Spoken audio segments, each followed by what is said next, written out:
Whatever.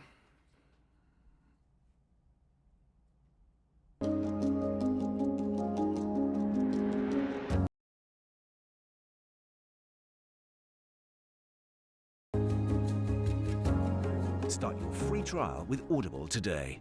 Not that easy, and I acknowledge that. So, simply, I just want a piece Guys of having a fucking meltdown. Not that easy, that's all I can and I acknowledge that. Add to this. So, whatever happens, happens. That's all I can fucking add to this.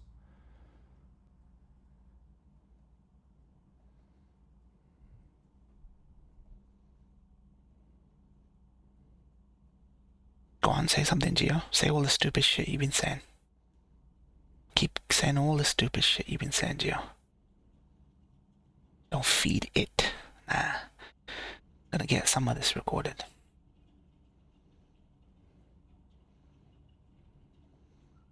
I've seen too much fucking crazy shit already, and I'm just yeah, He's just spouting shit for the last 20 fucking minutes. I'm tired of seeing it, but yeah, I just can't. You know, the madness is gonna continue, and I'm just tired of seeing it. I'm just gonna ride the waves on the nutcase. The current state of affairs of madness and chaos. Fucking nutcase. Halloween, motherfuckers. Hold on a second, I got trick-or-treaters. Be right back, motherfuckers. Guy's a fucking nutcase.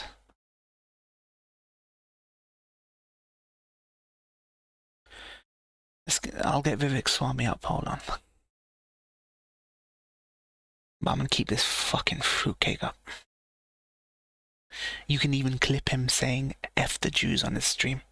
Kaiser, you should have caught all those sound bites. You missed fucking gold nuggets of fucking sound bites. Need this fucking what cracker to fucking understand. Fucking ruin his damn life. He keeps going on like this. Dude, I'll make him wish he was fucking never born, man, I swear. Dude, demolish any credibility he thinks he fucking has. Oh, you got it all. Dude, who was fucking with my username on Rise fucking server, huh? Who did somebody change his username on Rise?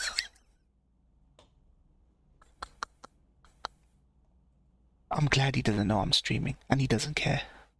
So I can react to his fucking tomfoolery.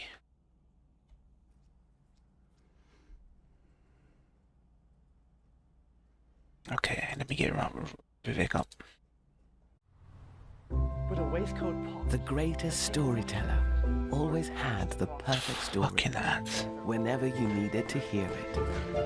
There were adventures that could stir the weariest soul. Or even Rise the Dawn. Rise the Dawn. Undercover Dawn. But surely a storyteller so great must be just another story, right? For my own vanity, I need to get as much of this fucking lunacy, Gio's lunacy on stream as I can. Is what you've always known. But what you don't know is the beginning. The start of something new. Something different. Come on, let's get a photo. Welcome to What's Next. Fucking hell, she didn't have ads. New friends await. Discover the parts of you that you don't know yet. Find belonging in making the unknown home.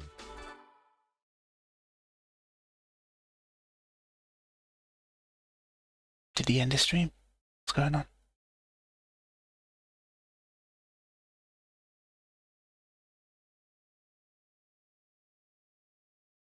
Did he end?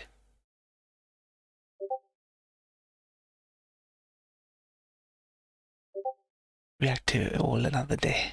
I don't know. Let me double check this.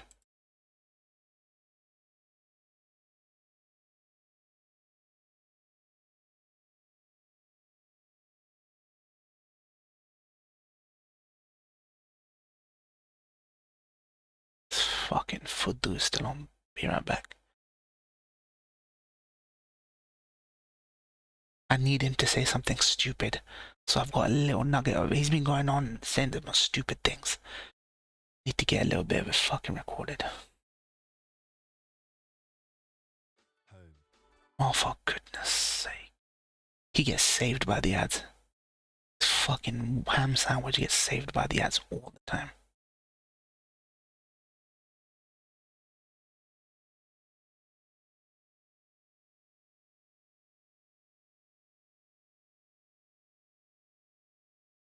Oh, he ended. He actually fucking ended, the fucking loser. Yeah, Gio, you're a fucking loser. We all know it, man. I'm the only guy that continued repping you. When everyone told me you're fucking fruitcake. You're fucking mental fruitcake. You act like you're a liberal dem. Everyone kept telling me, but I stuck by you, fam. I stuck by you, Gio.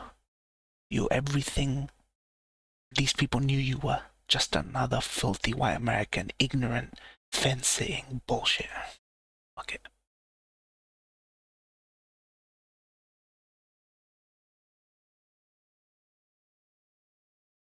I chose Wix for my business because of its massive scope for functionality and freedom of creation.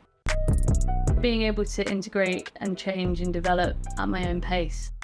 Vivek, thank you so much indeed for joining me today. It's very timely. You're here in Las Vegas for the annual Republican Jewish Coalition. And Jewish Coalition? One of the most important voices in the American Republican Party. You just came off stage. You made a blistering speech. There's no two ways about that. This was full-on, hardcore, pro-Israel. Pro-Israel? It's come at a moment when many people are going the other way. The ground invasion. Pro-Israel? As many more thousands of Palestinians are getting killed. As other people are perhaps beginning to wobble with their support for Israel, you've hardened yours. Why? Well, it's interesting you say that, Piers, because I've just taken criticism in the other direction as well. So before, yeah. Well, even from today's speech, really, the point is it's a little bit different than what anybody else is saying. On one hand, and this is the core of my message today, okay, I support Israel's right to national self-defense. It is an absolute right, and Israel should be free to pursue whatever solution Israel wants to pursue. That is their judgment to make without us second-guessing them. Same for Palestine. On the other hand, I believe that that is Israel's decision to make and Israel's mission to carry out. And the scope of the U.S. involvement in this needs to be providing diplomatic cover, a diplomatic iron dome, as I call it, for Israel to carry that out, but at the same time without military engagement. So there are voices in multiple different camps that would have criticisms of some element of what I've said. Many in the neocon movement in the United States, or the old neocon movement, would say that I should unapologetically and unabashedly support U.S. military engagement. I don't. I'm an America First conservative, but I also support Israel pursuing an Israel First agenda. And I think that if we in the United States go back to our founding ideals, I quoted George Washington's farewell speech where he warned against unnecessary foreign entanglements, but also— Okay, that's fair then. He explained. That's really the true strength of the U.S.-Israel relationship, is when it's grounded in the self-interest of each nation, in that honesty. And so, yes, I'm a little bit different than the traditional politicians, but that's where I come out. I want to be precise about this. Because as I was waiting to interview you, I was looking at your tweets today, actually, about Israel. And it just seemed to me, and correct me if I'm wrong, but it seemed to me you'd suddenly decided to take a much more direct and tough position. And you said this: now is the moment for Israel to return to its founding premise. The Jewish state has an absolute right to exist, a divine gift, gifted to a divine nation, charged with a divine purpose. Divine nation. Israel has an absolute, unequivocal right and responsibility to defend itself to the fullest, applying the only language its adversaries understand, the language of force. And what would David Ben-Gurion say? He's still complicit in letting them do what the fuck they want. And they get the Iron Dome. Destroy Hamas. Israel should go ahead and destroy Hamas. Support the Iron Dome. Destroy Hezbollah. Israel should go ahead and destroy Hezbollah. If Israel and Mossad want to pull off Munich 2.0 and take out every last leader of Hamas, whether they're hiding from Doha to Dresden, and host a red wedding at the Four Seasons in Qatar, they should go ahead and do it. Now, Red When wedding. I read that, I was a bit taken aback because your rhetoric about Israel, I would say before all this, back in the summer, was not as strident as this. Well, I mean, this is in the wake of an He's attack. trying to What popular, I'm saying is the principle have his cake and eat it too. Should not be involved. But when the U.S. is not involved, I think that's better for the U.S. It's also better for Israel to be able to pursue its own Dude, regardless of military intervention, why do they still suck Israel's dick? If he all about that, no military entanglement life, why is he still sucking Israel's dick? What control does Israel have over all you American politicians? Okay.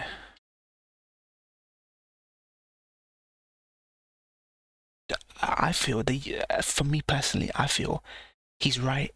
He's partially right. No military aid. Let Israel deal with themselves. But I feel like the US is so reliant on military-industrial complex and the status quo right now that somebody will not let him pull troops or aid out of Israel. They won't let him. It sounds to me like your support for Israel is they can do what the hell they like. Yes. But you want to be president of the United States.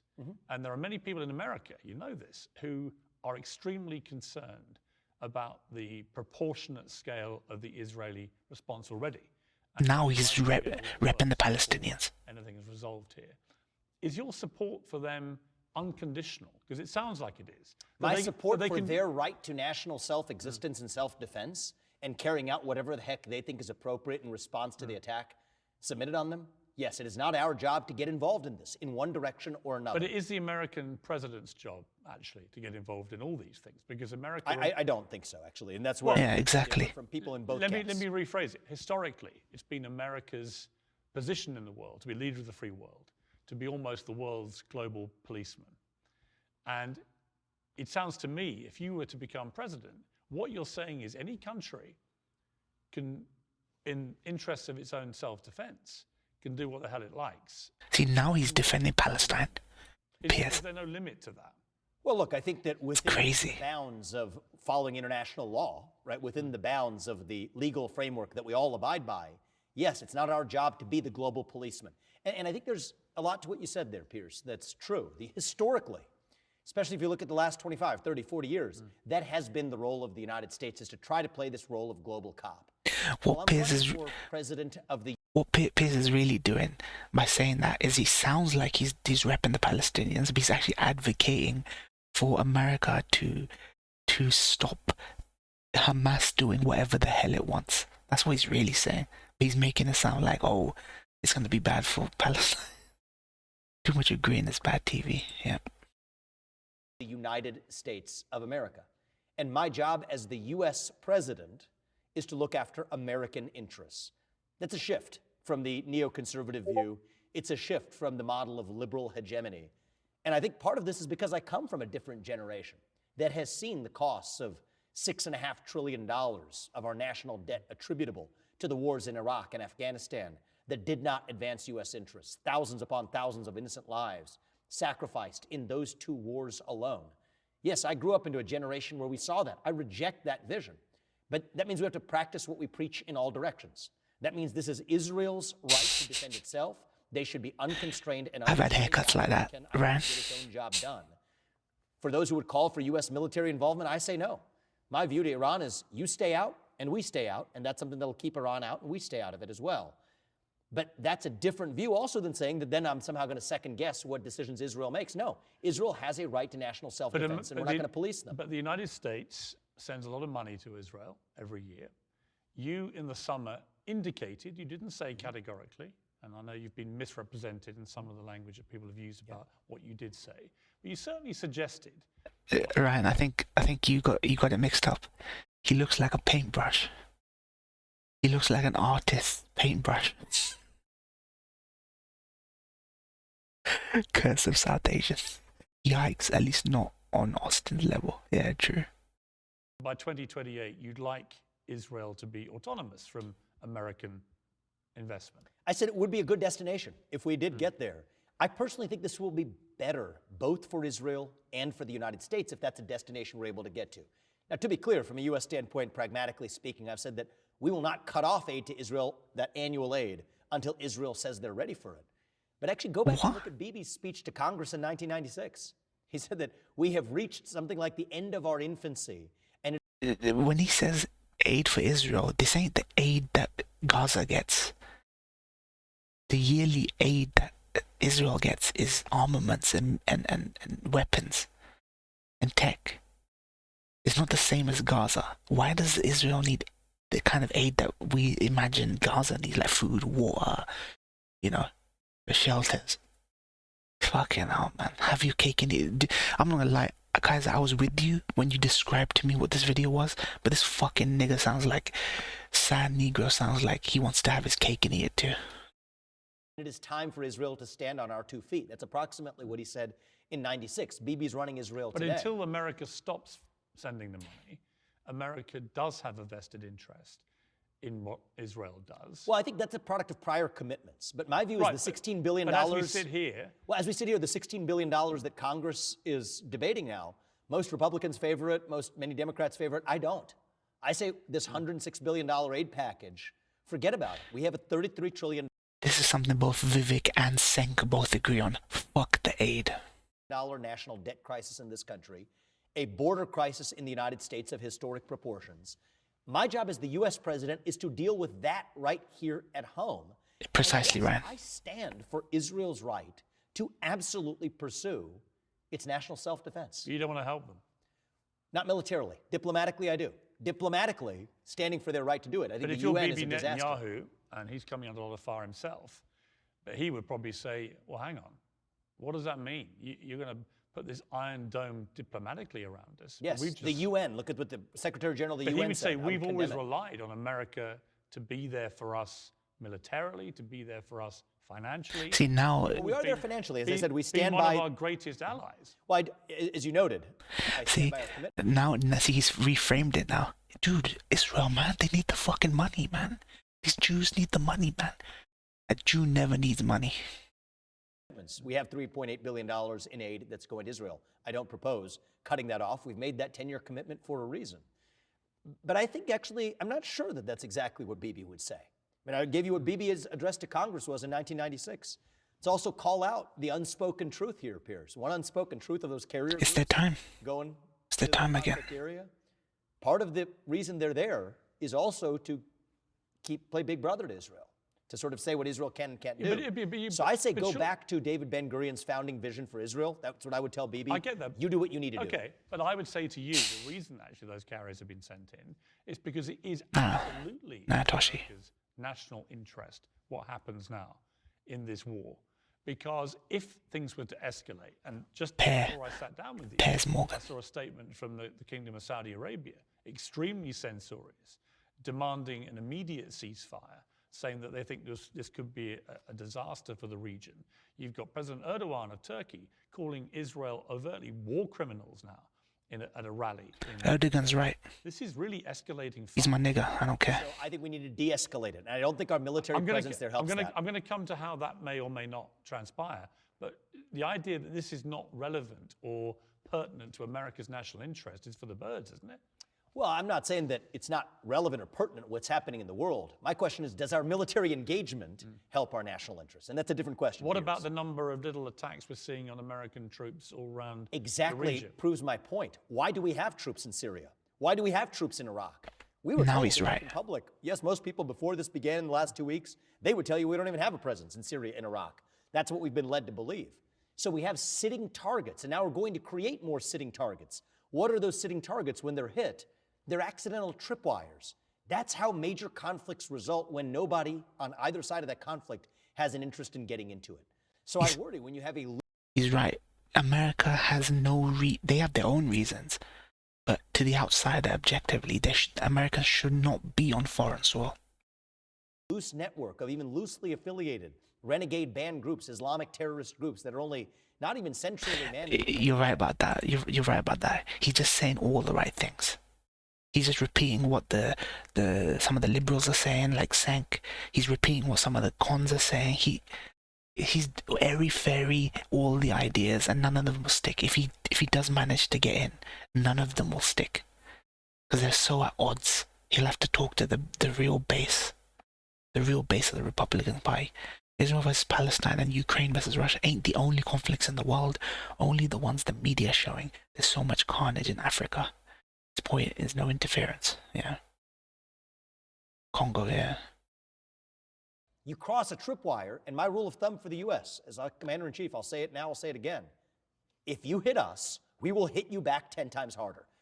That's just a rule I'll stick to. But if they're hitting us on bases that we shouldn't have been in the first place, we're creating the opportunities for escalation into larger scale regional war that doesn't advance our interests. So I would bring them home from Syria and Iraq. But America has kept troops at a lot of bases around that region. I'd get them out.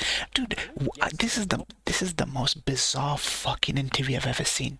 You have Piers advocating for American hegemony right now, when he's historically said, I'm against war, I'm against the war in Iraq, I'm against. Now he's here advocating for American hegemony of the world. I swear, Piers, man, going Jahannam, this fucking cracker white bread ham sandwich. The whole purpose of them being there is to try and maintain some sort of order amid a lot of potential chaos. And I think it's been unsuccessful. I mean, even if you look at right now, the fact that we have that presence, I'm going to stick specifically to Syria and Iraq, let's be precise. I don't think that serves any strategic purpose. To the contrary, it creates sitting duck targets in moments like these that unnecessarily create tripwires for major regional conflict in the Middle East. And so nobody has given me a good answer, and I don't think nobody's given the American people a good answer, on why the heck we are still in Syria and Iraq. We shouldn't be. There's no strategic interest at issue there. It's strictly downside risk, especially in times of emotional response like this. It's a bad idea all the way down. So I stand by that principle. Now, I'm not some sort of pacifist isolationist for the sake of being an ideologue about it. No, I look at every individual region of the world, every theater, through the lens of American self-interest. And I worry, Piers, the ultimate winner in this is actually going to be China, watching us, if we are mired in another large-scale, regional, prolonged... Back to China, Ryan. Back to China. ...war in the Middle East. China's the beneficiary of that.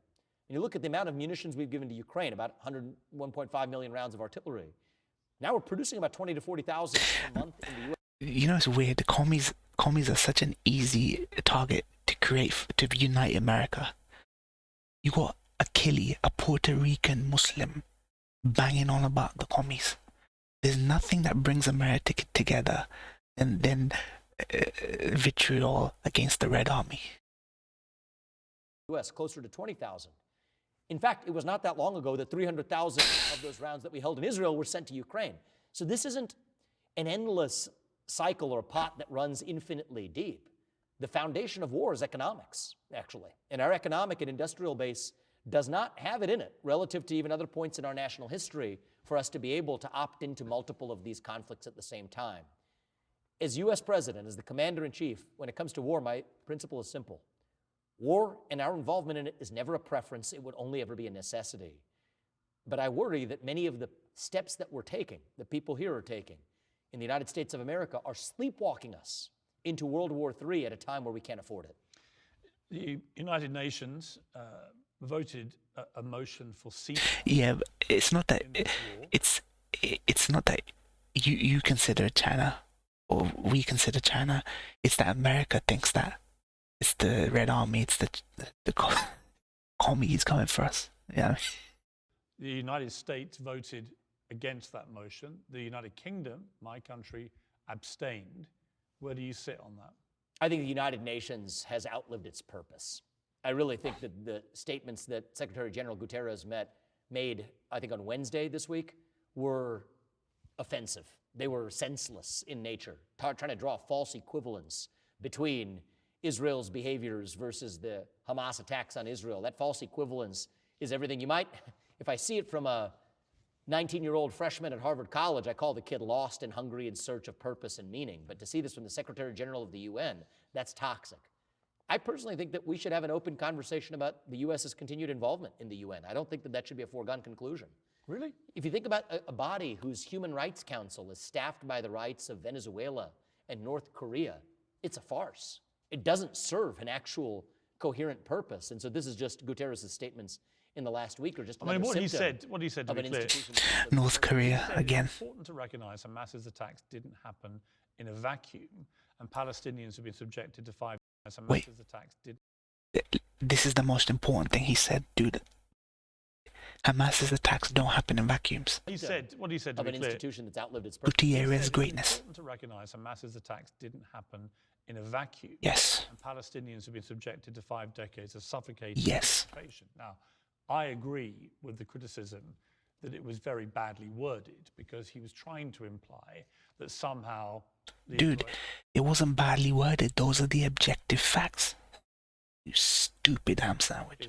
I mean, the timing of that versus him saying that 6 months ago is different. I don't two disagree. different conversations. But on the wider point he was clumsily trying to make, I think, it is indisputable that the Palestinians have been suffering repression now for many decades. It's indisputable, we go back to 1948, that hundreds of thousands of them were displaced from their homes, and that was the catalyst for everything that's followed. And you can argue, as some journalists have been doing this week, I think very powerfully actually, Jewish journalists that I respect very highly, saying you can say that both sides have just cause historically over the land issues and everything else. But this attack on October the 7th was a completely different scale of attack. This is what it is. They wish this was just about October 7th. Even though October 7th in a vacuum was bad, they wish that this whole conflict was just a make or break, be all end all about it, but it isn't.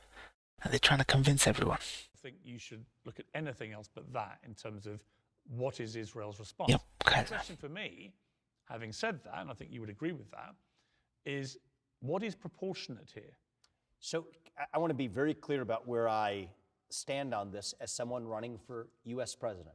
I'm not running for president of the UN, Secretary General of the UN, whatever it is. I'm not running for president of Israel. I'm running for president of the United States of America. And my prism, and I think that this is going to be the foundation of a future that will lead to greater peace in the United States and I think around the world, is to be very candid that my decisions will be made through one filter. What advances the interests of the United States of America? And I don't believe that it advances the United States of America for us to assume the position of a shadow ICJ, an International Court of Justice, deciding what is or isn't proportionate from our armchair position in Washington, D.C., when we have problems of our own and threats of our own to deal with. And so my view is, again, Piers, this is part of the broken foreign policy establishment in both political parties. Once Ryan. Rubicon, Just the headlines. To take stances on each of these questions. Let me ask you this. It's not my job to adjudicate this as the U.S. president. There are the injustices in this country to most of the American people. I mean, that's a massive departure. That would be a massive departure for any American president to say it's nothing to do with us, right? I would say that Trump took us a step in that direction, but this is a very different this is far further in that direction. But Trump, if he was sitting here now, he wouldn't be saying this about I can't anticipate what he would say, but I can stand for my view here, even as it relates to the UN. I think that there's an open conversation to be had about whether continued involvement in the UN serves the US's or anybody else's purpose. So NATO, I think, is a different conversation from the UN. I do think that there's a conversation first, a table stakes conversation with NATO, when you have a majority of its members still not meeting its minimum 2%. Well, they absolutely should. And that's where Donald Trump was completely right about that. Well, I know, but against what backstop, right? So if an institution, any institution, outlives its purpose, it's worth reflecting on the continued existence of that institution. It's true, the UN is so fucking toothless. The UN just makes their whole life harder. But an American president has to have a moral compass too. I do. About whatever's going on anywhere in the world. Well, I have a moral compass. But particularly if they are allies that you are helping to fund. And I will say, if Vivek keeps his promise on moving American troops out, it will be the biggest paradigm shift ever. If he manages to make it stick, if he manages to move everyone out. Right now, as you especially treaty-bound allies, for example. Now, there make a treaty that means something. Okay, but my question is this. Right now, there are thousands of children. You're a father, 2 young kids. I'm a father of 4 kids. There are thousands of young children getting killed in Gaza. Innocent Palestinian kids. Half of Gaza are kids. Women being blown to pieces. Houses and whole areas being completely decimated. 1 million Gazans have had to move from the north to the south, out of their homes, which they will not be able to return to in most cases because they've been destroyed, and they're going to be destroyed. And I get that the purpose that Israel's stated mission purpose is to get rid of Hamas, and I agree with them. But how they do that, the whole world is watching. And the other parts of the region, including Saudi Arabia, they're on the verge of a new accord with Israel, are now recoiling at what they see as a disproportionate response. So I disagree with some of that characterization. Yeah, here we go. Here we go. Man of the hour. Mr. White Ham Sandwich, typical American, fence sitter, doesn't educate himself, reads a couple of culture war fucking tweets about Hamas doing this and people doing that, and then form your opinion on that. Has no historical context, never finished high school, never finished fucking college. Doesn't even have a basic grasp of history, even though he's been on this earth how long? 28 fucking years? Long-winded question. Has no interest in politics, yet my man seems to have all the opinions in the world on politics. Says he hates politics, says he hates the bullshit, he hates both sides, yet has a very strong conviction for one side over another. If it pisses you off so much, educate yourself and decide what your opinions are. Don't regurgitate and borrow your fucking opinions. Fucking autistic fuck. On a human level, with the moral compass required by an American president, do you not look at what... Do you? You're gonna get your throat slit by the Jewish people who say they should kill you. The Zionists on video that say that that they would kill Christians because it says in the Torah to kill Christians. So your throat would get slit by a Israeli Zionist before it ever got that from anyone from a Hamas or a Muslim group. Get educated, Gio, man.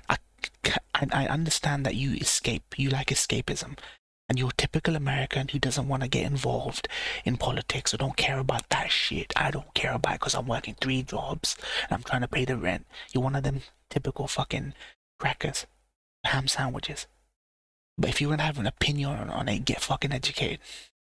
What's happening now in Gaza and slightly recoil at the scale of this and what it may become in the next days, weeks, fucking fruitcake. Months.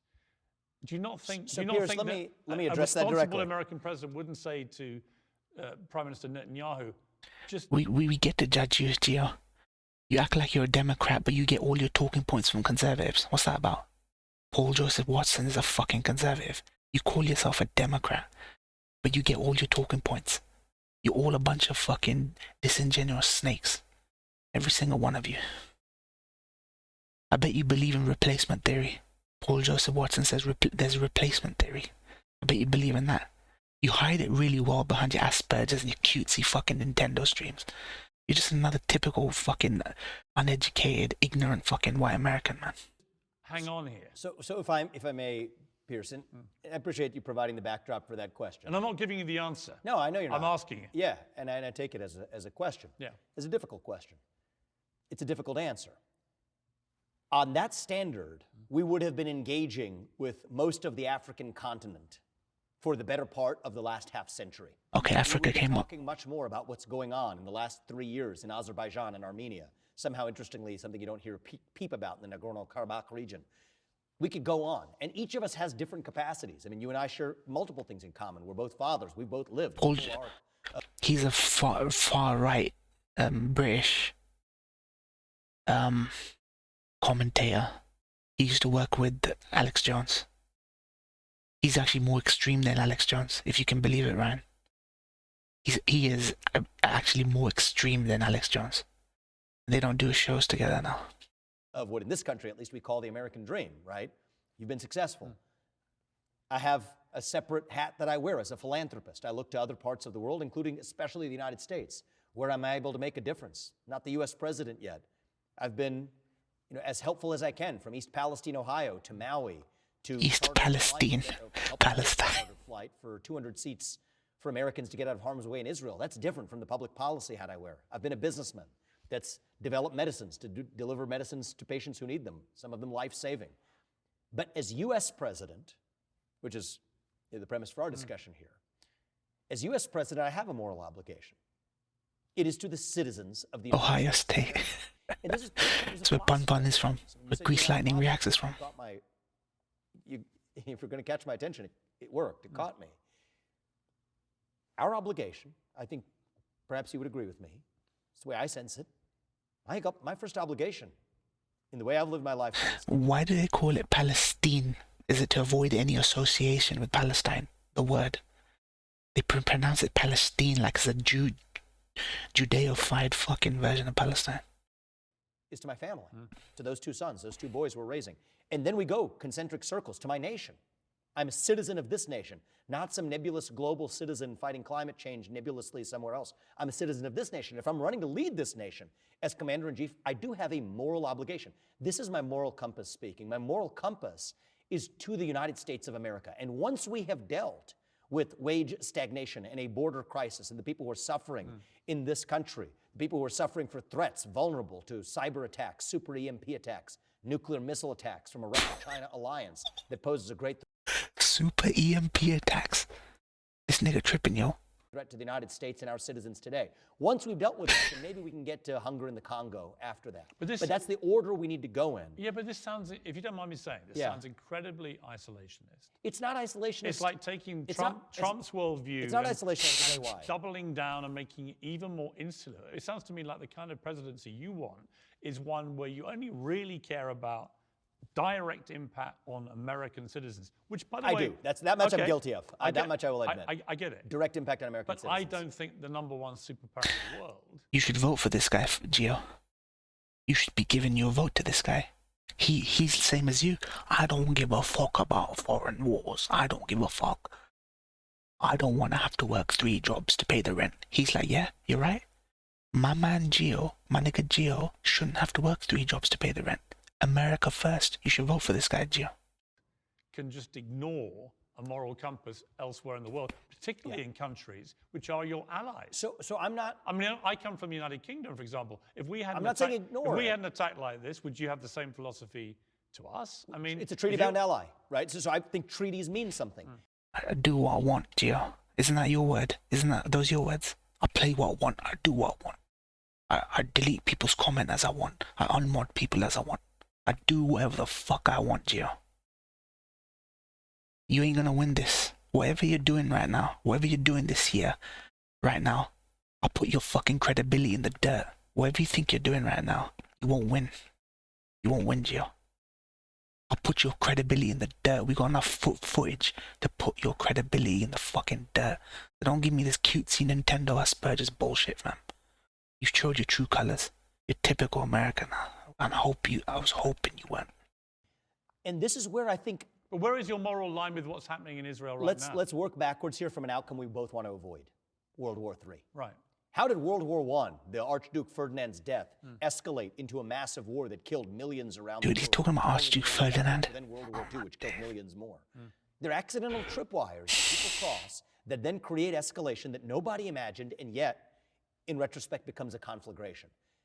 I think we lose that clarity when we're vague, saying there's selectively certain, and admittedly, no, but you're picking one. It's your certainty that I have a problem with. No, but you're picking certain conflicts or certain areas of humanitarian crises while outright ignoring others. No, I get it, but your certainty. And so I say, look at it through the prism. If I do one quick thought just to finish this, because I think you can then at least understand the view even if you disagree.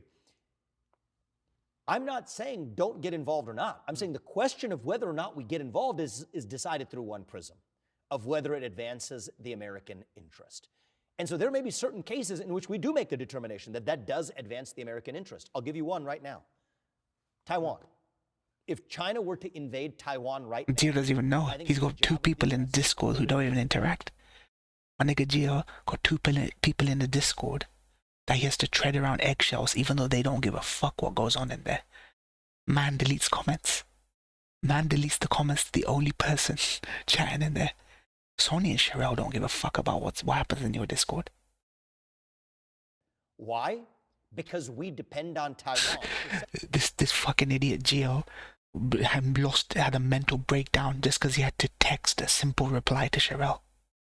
Lost his damn mind. Couldn't even construct a text. Took 5 minutes for a simple reply. Nutcases. All of you. That power our modern way of life. So you would, if you were president, you'd send troops in to defend Taiwan? I would defend Happy Taiwan. Foundation, I'm not gonna nutcases. telegraph exactly which means. There are many means to Because do you it. haven't said that before. We've run I've said that before. Actually, mean, people don't listen, but I've said that You've before. changed your position on that. No, I've actually been crystal clear on this at every step of the way. Now, what I've also said, where you might be getting that, is politics thing is interesting. You know, I don't fault you for it because that's what's in the ether. I've said that very clearly. We will defend Taiwan at least. Nah, I'm sick of your shit, Gio. You take yourself so seriously. You don't be yourself. You put on this veil, this act, pomposity. Oh, this shall not be allowed. Oh, I don't like that comment. No, this shall go here. Compartmentalize this. This has to go over here. I'll do things my convoluted way. You just don't be yourself. This is what I mean about knowing people for 6 years and not knowing them at all. And we say to China, invade Taiwan to smash the nose of the American weapons being sent.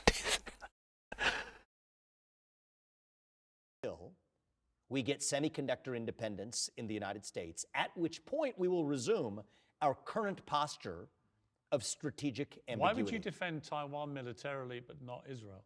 Well, I think that right now we depend on those little semiconductors for our modern way of life. Just purely and financial. Israel also doesn't need it. But Israel provides a lot of stuff to America. Well, here's my point. And this is the whole point, Piers, is it's not some top-down cookie-cutter analogizing. I analyze each situation independently. Isn't there a core principle? Israel is able to defend itself right now. And I think Israel will be better able to defend itself if we don't muddy the waters. Taiwan has no chance of defending itself versus China, and it matters to the U.S. Your red line you said to me was American interest. It was if American citizens got attacked. We will hit you back 10 times harder. Okay, but American citizens were attacked. So that's what makes this conflict difficult. Is Israel able to take care of that job? If American targets are hit as American targets, right? Let's say they know they're hitting us on an American base. That's a direct hit on the United States. But if Americans get killed in Israel, well, if Americans or get Israel, kidnapped and taken hostage by Hamas, we need to. Well, right now, you don't see any. I would prioritize getting those American hostages out. That is a top priority for me. It is a top priority for me. American military. Now, right now, let's be tethered to the facts as they. He got him there. He got him there. This is why this incestuous relationship between America and Israel needs to go. Between Christian America and Jewish Israel. Fucking Judeo-Christian incestuous relationship. Exist. They've been releasing hostages two at a time. There's reports yesterday of Hamas willing to do a deal for American hostages to get released. But that deal apparently collapsed, which is why the Israelis have started the ground war. So if I'm Commander-in-Chief, my top focus, and there's a lot of levers here, but you prioritize what matters. Getting American hostages home, top priority. So you would send getting sons and daughters. So just to clarify, you would send American troops in to get the hostages. I would not take an option off the table in a limited way to protect Americans. Right. But you said to protect Americans. And America First includes all Americans. But you did say earlier that you would not want to send any American military into the situation. I don't want U.S. military involvement in somebody else's war. You just said that you'd send troops. Dude, why'd you care, Gio? You literally... Gio, why'd you care? You streamed for the whole world. In an ideal situation, the whole world could have been watching you. And you said what you said. Why'd you care? Why the fuck do you care? You kept on saying it. You kept saying dumb, stupid shit. Then you were like, oh, I know I said some stupid shit, but why is it going to be recorded? Then you continued to say more dumb and stupid shit. Then you said again, why does it got to be recorded? Stop saying stupid, dumb, uninformed shit, and then you wouldn't have to complain about what you put out there. If that's the case, stop streaming. Never stream again, Gio. Or have your midlife crisis off stream. American hostages. Then don't complain then, Gio. I'm a fucking stupid idiot. Piers, you're paying attention to the negotiations, I trust. There are very clear delineations that Hamas has drawn right now for releasing civilian hostages of other nations. But just to clarify, clarify, Vivek, for this. I mean, you're not seriously suggesting that you would send in American troops down to get hostages. Special forces or otherwise, or negotiators. But literally only get American hostages rather than, say, Israeli hostages. The only condition under which we will have shown up there was because they hold American hostages. Right, but if we're there, we're going to do the best deal we can to advance American interests, which includes releasing Israeli hostages. But I would say there's inconsistency to what you've now been saying about it. No, I'm not angry. I just need you to fucking listen. It's like anyone who speaks to you, whether it be Ryan or Kaiser or Baker, everything just flies over your head. For years now, I've given you the benefit of the doubt because you have Asperger's. But you're like 31 fucking years old. You could at least pretend, fam. Even sociopaths know how to fucking pretend. You're in La La Land. You laugh at your own damn jokes. You don't get other people's jokes. You don't get banned after 6 fucking years of it, all these guys in the chat knowing you. You know? Everything has to be fucking explained to you. Like, we're not judging you, Gio. It's just a fucking joke. We should have no... Everyone here, I defended you, Gio. Everyone here thinks you're a fucking nutcase. But I still came to your streams. I still defended you because I knew you one-to-one. When everyone's telling me, dude, why are you feeding Gio? Why are you feeding this nutcase? And I fucking defended you. I stuck by you, fam. I can't do it. Because your true colors come out when you have your yearly period, whenever Halloween hits. And then you admit that you listen to right-wing conservatives, that you fucking think Muslims are the religion of peace, and they're gonna slit people's throats. You know? You don't get loony and funny enough. You're not funny enough, and you don't get loony enough for me to think that this is just something you don't believe, and it's just a joke. We know when someone with autism is joking or not. You're the one that doesn't understand when we're joking. Involvement in this whatsoever. What I have said, Piers, at every step, I'll bring you back the North Star.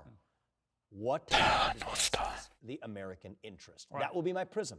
That's different in different situations. But the question is, what advances the American interest? And to me, the America First agenda includes all Americans.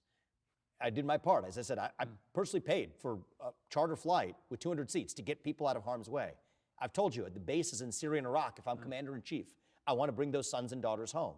And yes, it would be a top priority. If you're commander-in-chief, you're making decisions holistically. But it is a top priority to bring our hostages home. Given our American hostages being held by Hamas, yes, then it sounds to me, by your criteria that you've set out today in this interview, that by that criteria, as American president, you would send American troops in. The only reason I criticize that question, Piers, is that there are many other ways short of that we can get those hostages home now. It is literally happening as we speak and are having this conversation. So that is but not thanks to you, fam. Relative to the status quo of deal discussion with hostages actually being... Not thanks to him. And if you're U.S. president, you're not making each decision in isolation. What would your moral You set certain priorities, and a top priority for me is American hostages. But what is your moral compass, though? If you were to witness Israel, for example, if this escalates... Joe Byron, Boanton. A nuclear power. They don't admit it, but they're believed to have nuclear Probably weapons, is. Israel is almost certainly a nuclear power. If they were to suddenly use a nuclear weapon, would that cross a red line for you? So my view is this. What advances the American interest? I don't mean to sound like a broken record. Those circumstances... You are sounding like a broken record. Well, but I wanted to offer clarity at a moment. If Israel used a nuke, he can't answer the question. Where I risked maybe sounding ambiguous to you. The real answer is each of those situations has to be looked at through the prism of what caused that to happen. My overarching question was, is there a limit? Everyone sees you, Gio. Everyone sees how stupid and juvenile you are, Gio. Even on my worst day, I don't get this juvenile. Accept Israel doing as President of the United States? Is there a red line? Full accordance with international law and the laws of war. Do you think at the moment they are acting in accordance with international law and the Geneva Convention? Because many think they're breaking. I believe there's no evidence to suggest that they're outside of that in the context of the laws of just engagement, in the context of what Hamas did to Israel. I mean, I absolutely think they have a right to defend themselves after what happened. I think they're right to try and get rid of Hamas. I've got to say, when I am looking at my... Hamas is right to try and get rid of Netanyahu. Constant bombardment, quite literally, of these terrible scenes out of Gaza with screaming kids and women who've been slain and so on, and whole areas just completely leveled. I'm looking at this and getting increasingly concerned about the proportionality of what is happening, and also in the understanding that clearly it's going to get a lot worse. And if I'm the American president, Joe Biden has already said he's very concerned about this, right? Dude, it's not about you, Gio. Even with your fucking antics, we're there because you're a funny guy. When you're good, you're a funny guy. Entertaining. We want to interact with you. But you just don't know how to be social with people. You just don't know how to interact with people, Gio. You're a fun guy. You need to stop taking yourself so seriously.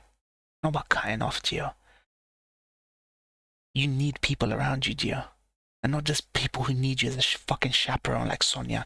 I'm gonna tell you something that you just don't realize. Sonia does not give a fuck what game you stream. We care. We reckon. Kaiser gifted you Devil May Cry, and Kaiser gifted you, what was that game that you were playing? Yeah, he gifted you 2 games. We care what you're playing. We care about your commentary. So you sit, Sonia, she sits her ass on thing, doing her own fucking thing. She does not care what you play. We care. You don't realize what we are to you. We actually gave a shit. But then you take yourself too seriously. You put on all these airs and all this fucking nonsense. You're not yourself. And then you dare to fucking speak on things, serious things about Palestinian Christians and Muslims dying. And you just throw out fucking talking points of the fucking Dems or conservative. I mean, we lose respect for you as a person. Still our friend, but we lose respect. That's what it is. Be yourself, fam. It seems to me what you're trying to say, correct me if I'm wrong, but that Israel can do what it wants. That after that attack, there is no limit. As far as you're concerned, sitting in the White House, there is no limit. And a lot of people will hear that. Particularly, Piers, let me just challenge one premise here. Finish your question.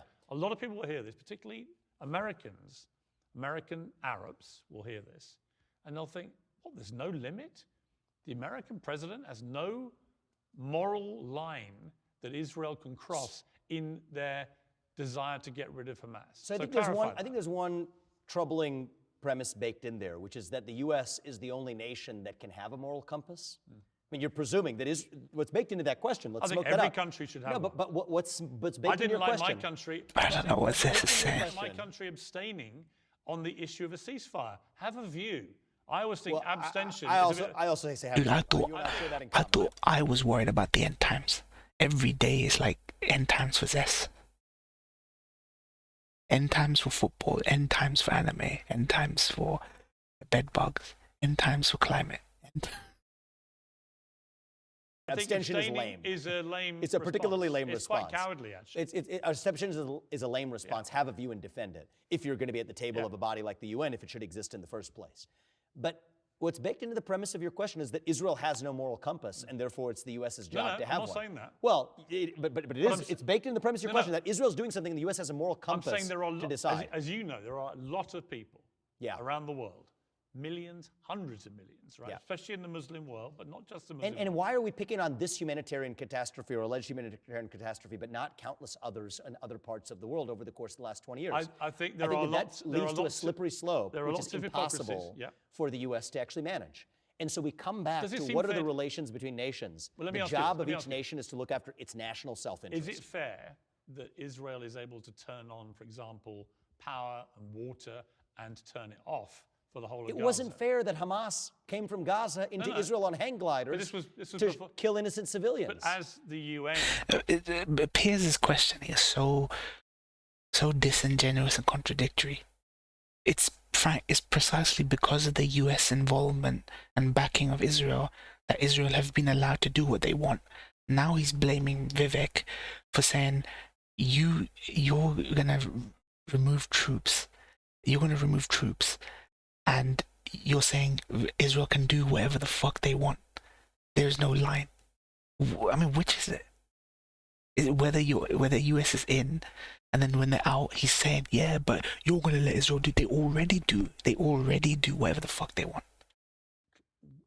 Boss clumsily put it, this is not a new conflict. This has been going on for a long time. Is it fair that the Arab people, the descendants of Ishmael, have 20-some odd countries, yet none of them will take on the Palestinians, even as they nominally stand for them against the fight on the Jewish state? So I think these are questions that we should elevate in our capacity as citizens and as leaders, diplomatic. He says that, and I know a lot of you guys ask that question, why don't the Muslim countries do nothing? They will do it after they nuke Israel off the map. Be careful what you wish for. And I think this may, hearing you, Piers, this may be actually... Israel will get nuked before that happens. They're going to have to. If they nuke Israel, they're going to have to take everyone. We might have a lot more common ground than the last 10 minutes might suggest. There's a role for diplomacy. I mean, I'm not as certain in my view as you seem to be. Well, there's a role for diplomacy here. So is the role for the U.S. to engage diplomatically? Yes, around the world. I think the U.S.'s accomplishment, one of the U.S. accomplishments under the Trump administration that I respect was the Abraham Accords. That was a diplomatic achievement, not a military achievement. And I think we should take those diplomatic achievements to the next level. And so Abraham Accord, if he's referring to what I think he is, that only happened because fucking Saudi did, wait, is he talking about the Iranian deal? Or is he talking about the deal with the Saudis? The Saudi don't want to rely on oil anymore. So they'll take anything. if I'm to level set our conversation, we might have risked talking past each other a little bit. It's not that I want to be an ideologue and just say that we're going to be completely callous and have no view on it. We have a view, but what I'm going to do about This is why Muslims can't be anti-Semitic. You literally had Vivek, he's not even Muslim, and I don't know if he is Christian, tell you why Muslims can't be anti-Semitic. The Arabs, the Muslims, they are the sons of Ishmael. The sons of Abraham, Isaac and Ishmael. The Jews come from Isaac. The Arabs come from Ishmael. You can't have Muslims being anti-Semitic because Muslims are of the Semitic peoples. the American self-interest. One thing you've said and today. so diplomatic engagement, and even that diplomatic engagement would be through the American self-interest, but having that conversation you talk about is something that good leaders can do. Okay, you talk about diplomacy. Was it diplomatic of you, I think you repeated it again in your speech today, to say that if it was left to you, you'd see Israel putting up the heads of the top 100. Not that if it's left to me, if it's left to Israel and that's what they decide to do, yeah, I'm perfectly okay with that. This is your idea. Yeah. Was that they put the heads on stakes of the 100 top Hamas. Gio, you should take at least a little interest in this. These are the people that run your country. These are the people that take money out of your pocket and put money into your pocket. So you should pay at least a little attention. I'm in Britain. What do I care about Vivek? But these motherfuckers are deciding for other people. The fates and lives of people that I care about, have an affinity for. You being an actual citizen of fucking America should I just care a little bit, not about who gives you a benefit check, a social security, disability fucking check. You Americans all the same. As long as they're giving me social security and benefits, I don't care. You're gonna care when that dries up and freezes up. Cracker. That's not diplomacy, is it? I mean, that's going to be literally pouring a bucket of fuel onto a raging fire. I actually think that might be far better, Piers, as an alternative to a prolonged ground invasion with Gaza involving a bunch of civilians versus taking the top 100 leaders of a terrorist organization that are carrying out a form of genocide. Isn't that the kind of medieval barbarism which they perpetrated on the people of Israel on October the 7th, which I think there's one crucial difference. The civilized world should seek to be above. Piers, there's a real difference there, a fundamental difference. Yeah, right. An armed militia doing it against civilians versus going after the perpetrators, and I specifically said the top 100 leaders of Hamas. And this is a fun conversation. It's interesting to me because I've actually just taken objections the other way, saying that that's far too limited in scope, right? Just to say the top 100 leaders of Hamas. Well, why wouldn't we expand the scope of who we hold responsible? So yes, I do think that's diplomacy. But Barack Obama never showed images of a dead Osama bin Laden. He didn't feel that would be the right thing to do. He felt that would be too inflammatory, is my understanding. Well, I'll say two things in response to that. That's Barack Obama is not my arbiter of what counts as good diplomacy or not. And second is each situation. Obama getting thrown on the bus again. About asking what is in the American Mashallah, right? So I'm not saying. Mashallah. On the Israel point, I was very clear. Allah bless you, right? That is, I said it about 3 times. That is Israel's decision to make, not ours. And I think that provides a level of, yes, moral clarity about who the leader of a nation. Why can't you be more like Ryan, Gio? David Ben-Gurion had a vision for Israel. Self-sufficiency, makes its own decisions for its own security. George Washington, in his farewell address in the United States of America, had a vision for this nation, the lead founding father of our nation, that we look to the interests of our citizens without foreign entanglements. And I think if we're honest about that, I actually think that opens up greater possibility for peace everywhere because both our allies and our adversaries can actually trust what we say. Red lines will actually be red lines because if they're crossed, it means it really violates the national self-interest. That's the way I look at it. One of the other candidates for President Ron DeSantis has said that Trump be like Barack. campuses. George Washington suck a dick. Palestinian. A lot of Ryan joining the Ummah, yeah. by it. Some of these students actually beaming pro-Hamas imagery to the buildings at George Washington University and so on. That they should be taken out. If they have visas, they should be revoked and so on. You've said you don't believe in that because of free speech. But again, is there no limit to that free speech? If people are actively supporting and promoting a terror organization like Hamas, isn't that hate speech, not free speech?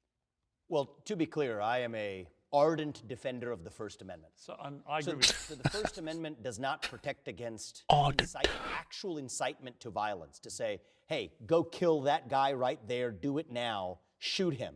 That's not protected speech. What about saying Hamas is right? So in the U.S., the jurisprudence on this, I mean, the U.S. is very clear. Anything that is an expression of an opinion is protected. So if you're expressing an opinion... Nothing special about Washington. Gets dick ridden for being an average general. Anyone could have filled his role. He's like the most milquetoast Washington breath. However heinous, that opinion is protected by the First Amendment. All opinions are protected. Now, my view is some of those are heinous opinions. We're the country, the United States of America, who said the Nazis could march in Skokie, Illinois. Many people around the world would disagree with that, but that's what makes America itself. I disagree vehemently with those Nazis, but I will defend to the death in this country, the right of anybody to express their opinion. You'll defend Did he defend Nazis? Did he just say that? I mean, all a Nazi is able to espouse is hate speech. There is no non-hate speech way of espousing Nazi ideology. To be Nazis in America. The right of people to express an opinion. Being a Nazi can involve more than that, right? If you're taking action based on that, no. Heck no. But if you want to... But if you're promoting and supporting a Nazi ideology, why would you want to accept that in America? I don't want to accept that. The way we defeat it... Why would you tolerate it? I don't tolerate it. We don't tolerate it through more speech. You defeat it in the marketplace of ideas, and we're not tolerating it. Yeah, but Nazi speech is hate speech, though.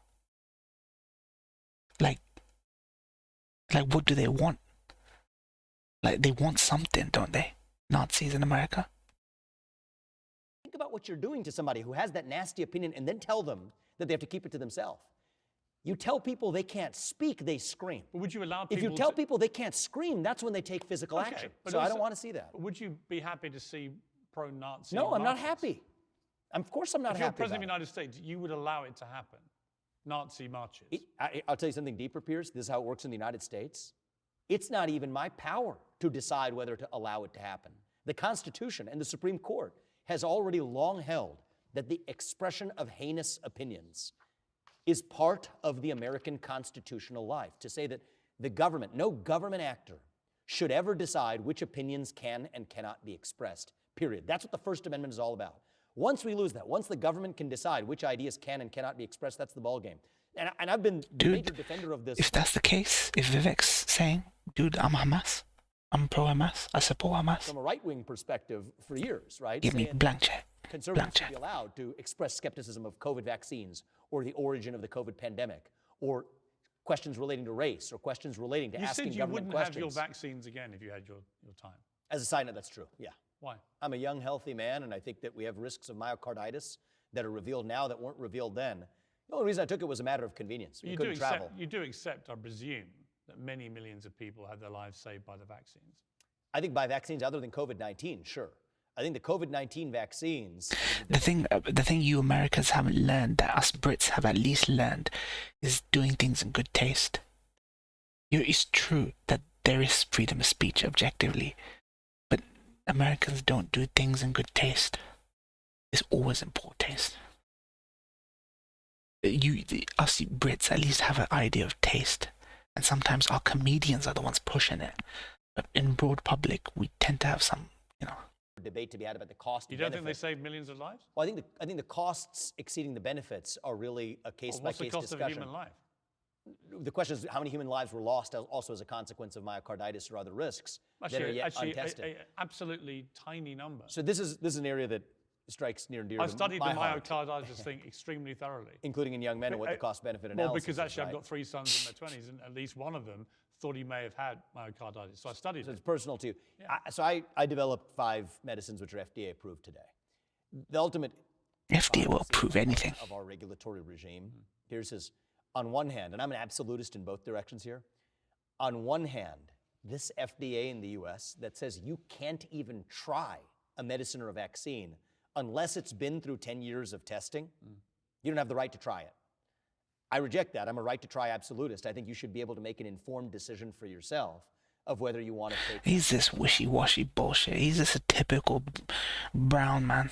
He's just a typical brown man trying to ingratiate himself with every white person he can think of. He's ingratiating himself with the pro-vaxxers. He's ingratiating himself with the pro-APAC, AIPAC, ingratiating himself with the conservatives who don't want the Ron Pauls, who are always anti-entanglement.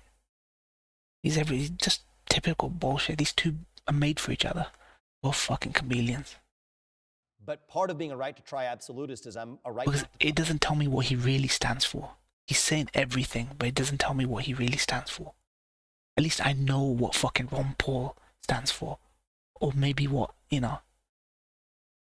absolutist. Trump stands for. Because the FDA has pushed it through, nobody should be mandated to take But it. you're not suggesting, the just to be answer. clear, you're not suggesting that more people died of myocarditis No, I'm not. as a result of taking vaccines Then than the number of people whose lives were saved. I'm not making an empirical claim. I'm making a normative claim that everybody should be able to decide for Because themselves. it was a Normie claim. people who died from myocarditis, and every vaccine has people who have reactions. I'm not So, diminishing. I think that they were. I'm not, I I'm think not they were diminishing. decidedly It was higher in clearly this a- case I'm than not other. diminishing it was a problem, nor am I saying that with hindsight, clearly younger people were not as affected by COVID as older people. We now know that as a fact. So my philosophy as a policymaker is medical choice absolute in both directions.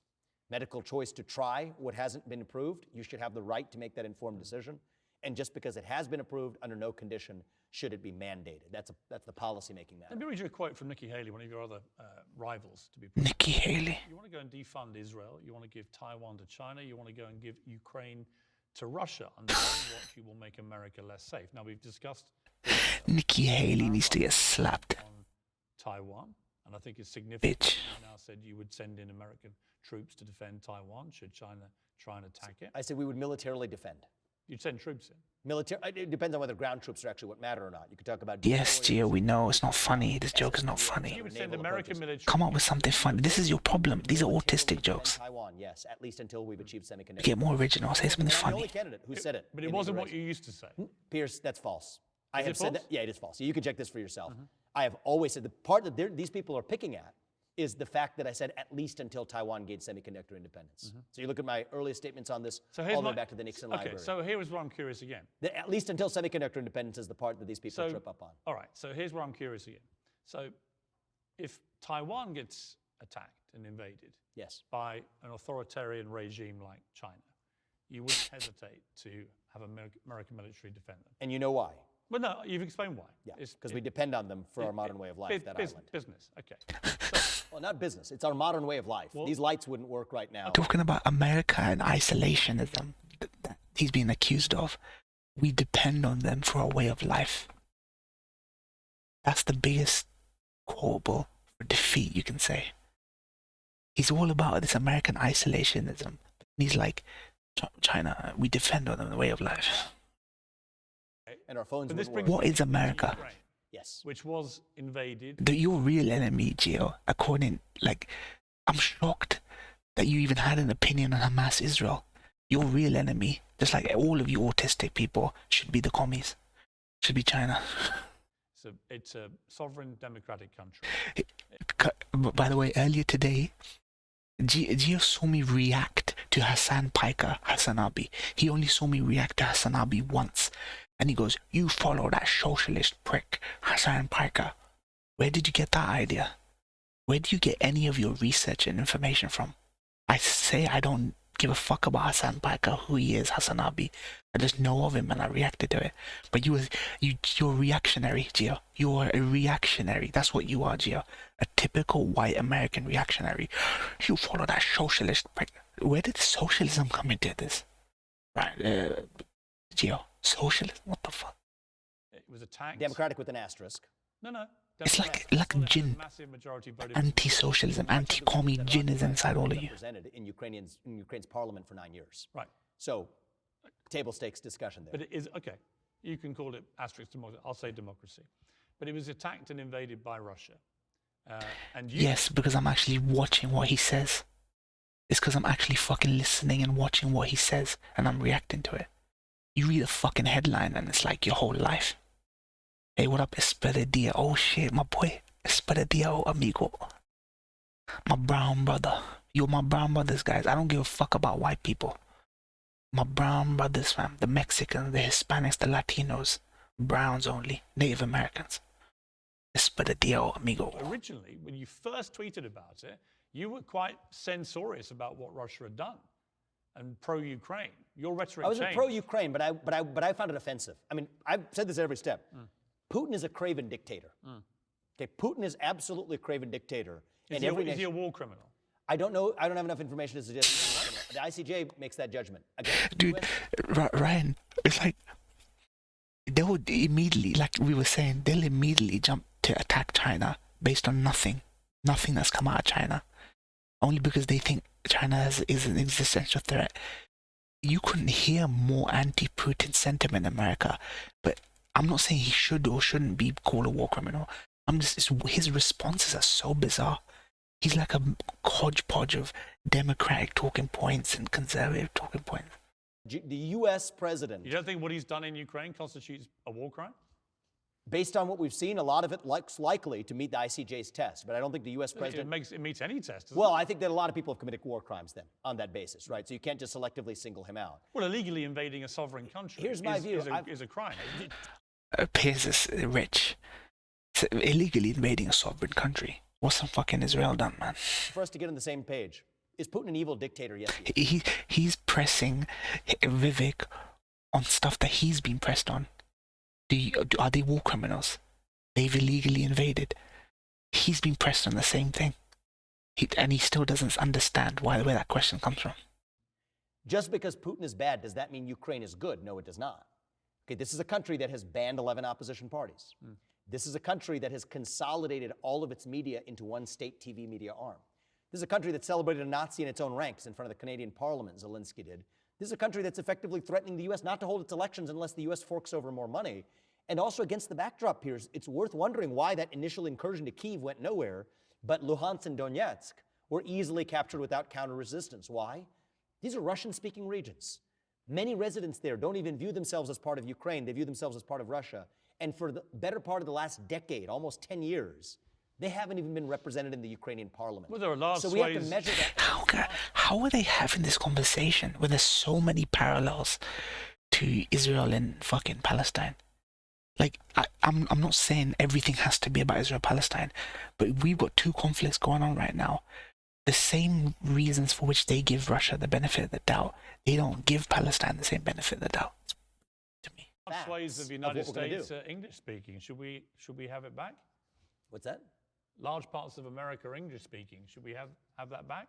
Well, all of them have been represented in the U.S. government. Revenge for George III's incompetence? Well, hang on, you're all speaking English. Every one of them gets... So actually, we're having it all back, Piers, I think you're purposely... In which case, you may not be purposely avoiding the hilarious part about that. I might be King Piers of the United States of America. It's the dream of many Englishmen, perhaps, but that's okay. It's not going to happen. No, I don't get your point, because the whole point is they weren't represented in Ukraine's government, okay? And the United States' national identity is different than the cultural identity of the people in the Donbass. Ideologically, what's the difference between racing American military to defend Taiwan, but in your case, wanting to stop funding American military support for Ukraine at the moment when many would say it's never been more important? Because my basis for preventing China from invading Taiwan right now was not that Taiwan is a democracy. No, my basis for doing it their money. Is that there's American self-interest at issue. Our modern way of life. What about all the foodstuffs that come out of Ukraine? Our food we can be self-sufficient in this country. The foodstuffs that come from Ukraine to the United States is not going to affect our modern way of life. I mean, that's the hard answer. So for you, it's a pure financial calculation. It's not just financial. It's self-interest. It's not a moral calculation of whether the U.S. Self-interested or selfish? It's American-centric. And I think it was actually selfish for the leaders of the United States to indulge. He really is taking back, like, throwback America. He wants throwback America, where everyone's scared of China.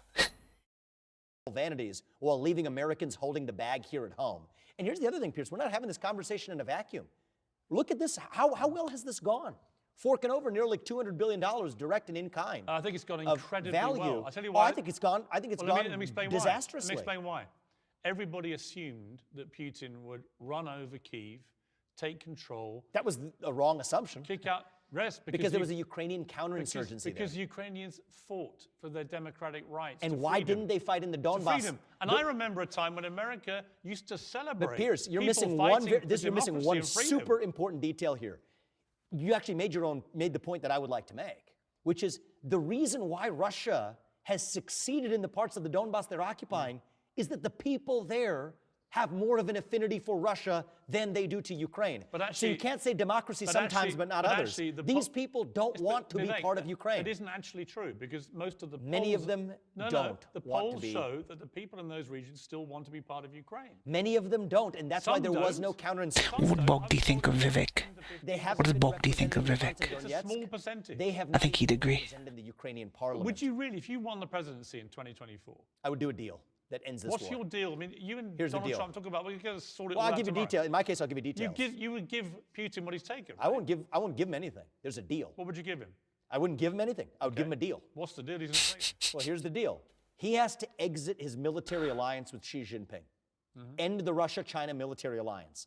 That's the top threat that the U.S. What's the deal with Ukraine? That ain't happening. What we get is that ain't happening.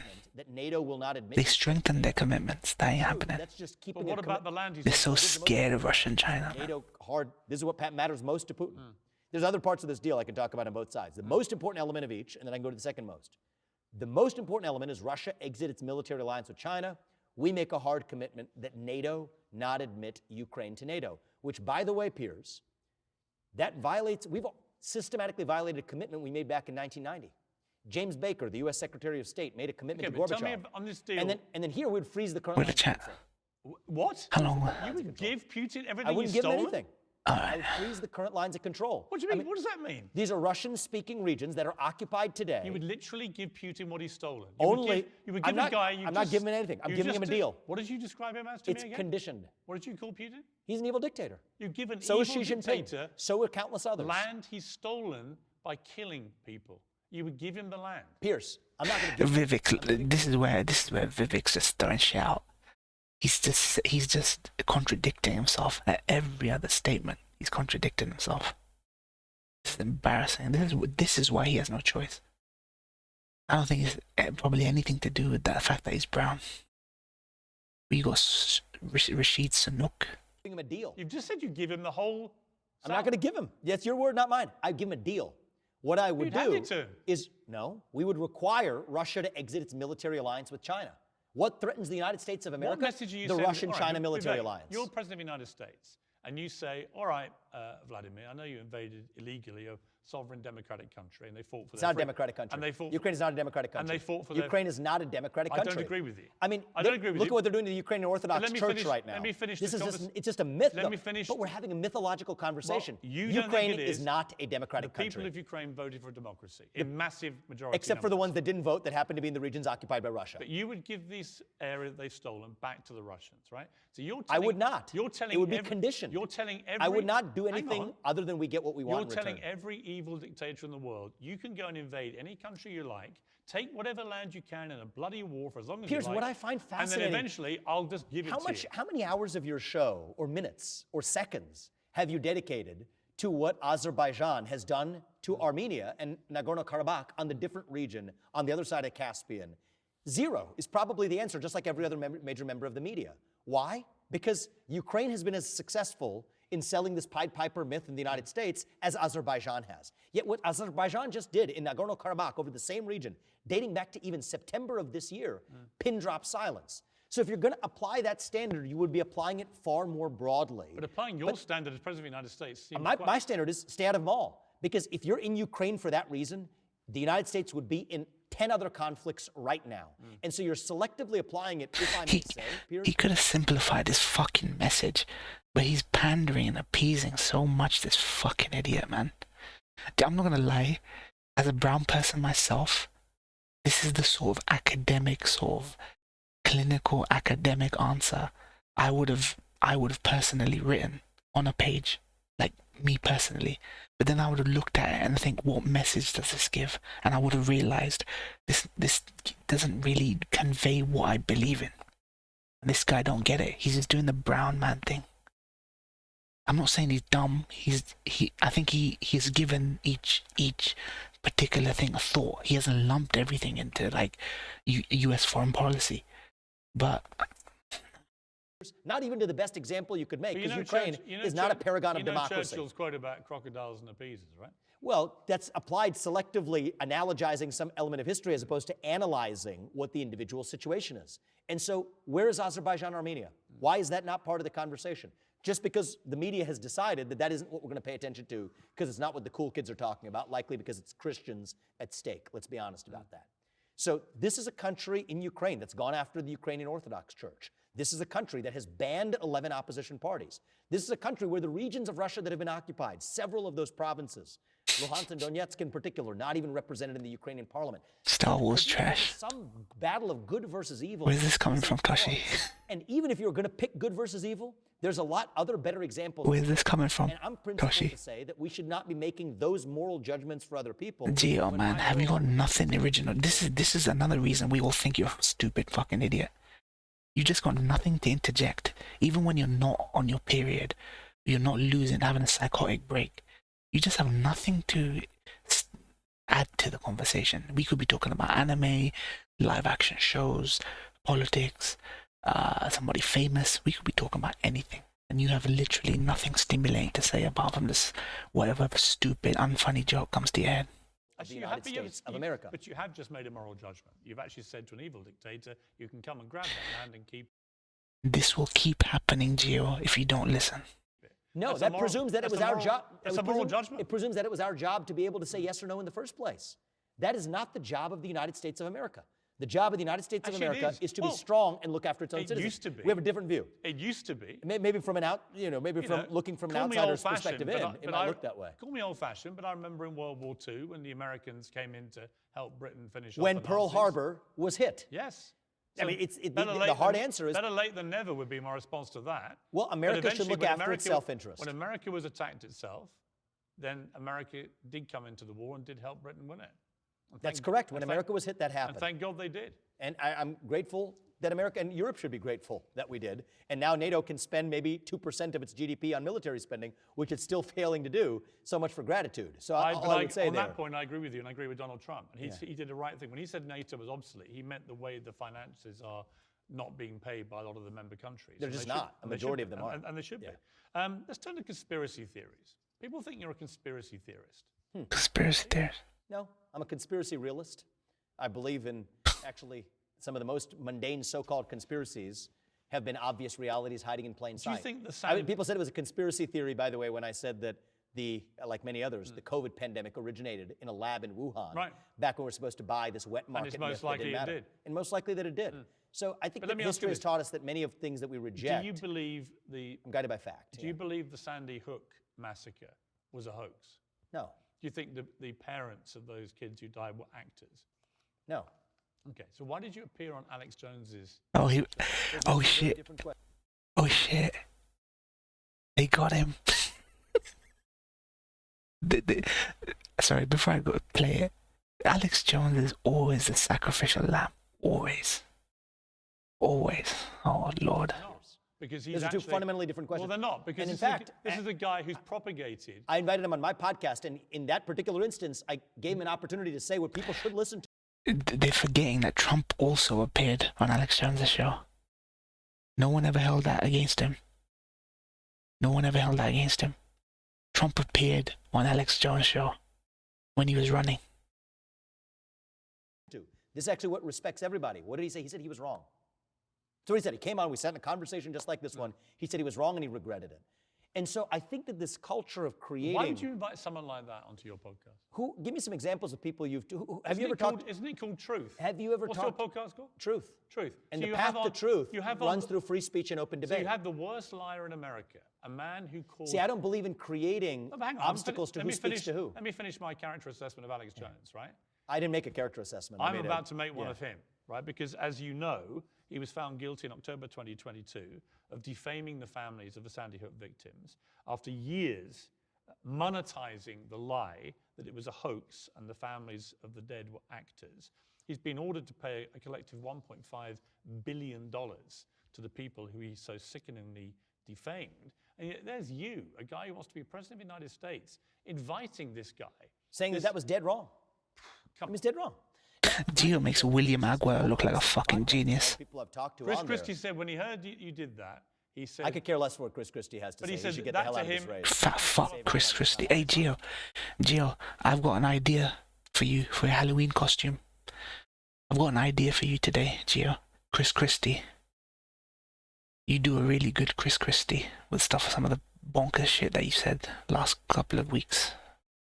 Well, I think it's disqualifying to anybody who believes that we have to preordain who we do and don't talk to. You give platforms to just blatant conspiracy theorists to come on and talk about the truth. I think that part of the reason is what's a conspiracy theory yesterday is a truth tomorrow. Did you challenge him about Sandy Hook? I did, and I told you what he said, actually. As far as I know, it's the first time I've heard it said. I think it was useful. He said it was wrong. He regretted it. He made a mistake. Human beings have made mistakes. It's not the first time he said it. He said it to me. Well, good. So what, you platformed him? Yeah. Well, interesting, Piers. I platformed Why him would you do that? Because I spent the entire interview going after him about his wicked lies. Piers, and my I view also is had a open mother debate. of one of the victims on, because I was on air at CNN. Open debate is good. When and I that like you for that atrocity reason. happened. I like you for that reason. But I think the American way is not to decide there's certain pariahs and people we don't talk to. Far left, far right. I mean, look, I went on the Young Turks podcast, something that a Republican presidential candidate doesn't do either. I practice what I preach. When a protester shows up to I was in Iowa. He got crucified by the Young Turks. I don't like their show, but he did get crucified. Just barges into the back of the event. Security's taking her out. I said, bring her back, we'll give her the microphone. That's just how I roll. I believe it's the founding spirit of the United States of America that all ideas get expressed, and the way we defeat bad ideas is through free speech and open debate. And so, unlike others, Piers, I practice what I preach with my own action. You've got to have some limits. I disagree with that. Well, then, with respect to the expression of opinions, violence is a limit, right? I mean, I don't stand for violence. I don't think Alex Jones should have been deplatformed. People to commit acts of violence. I've said more controversial things than Alex Jones. So literally the expression of a heinous violence with his lies. The expression of a heinous opinion is different than not, and it was taken to the court system. We have, I mean, the court systems have handled this. That's different from saying that somebody should not be talked to by a fellow American. I just don't think that's the American way. Let me talk to you about guns generally, because there was another horrible mass shooting in America in the last few days. 18 people killed. I saw your tweet response, and it was a very conventional Republican response to mass shootings, of which there are now so many you can almost... And it sounds like I am much more controversial than Alex Jones. What on earth? No, you're talking on things that you... I know. It's not like I meant You're allowed... I mean, Hey, Gio, you're allowed to have your opinion, but they have to be based in fact, Gio. Not like talking points. You can have your opinion. You don't have to support Palestine. But you have to acknowledge the objective realities of that war without bringing Christianity, Islam, Democrat, Republican into it. You don't even know the objective realities of that conflict. You called Hamas's attack a jihad. You used the word jihad. Jihad's never, even most media outlets never, apart from Israel, even the Western media outlets never mentioned the word jihad, because even they know that you shouldn't equate it to Islam and thing. They are Christian Palestinians. And I'll say this again, your mum was a Christian. You told us. She'd be fucking ashamed. Because there aren't no Christians in fucking Israel dying. It's fucking Palestinian Christians. Not just Muslims. Palestinian Christians dying. And you're sitting here saying Hamas wants a jihad. Hamas is defending Christians. Israeli fucking IDF were harassing fucking Christians in Gaza, harassing them there. Why don't you have a feeling for your Christian brothers out there? Is it because they're brown and not white? All you fucking Americans see is black and white, and then everything's woke. If something ain't white, it's woke. What about the brown people, the yellow people, the red people, fam? Where do they fit into all this, fam?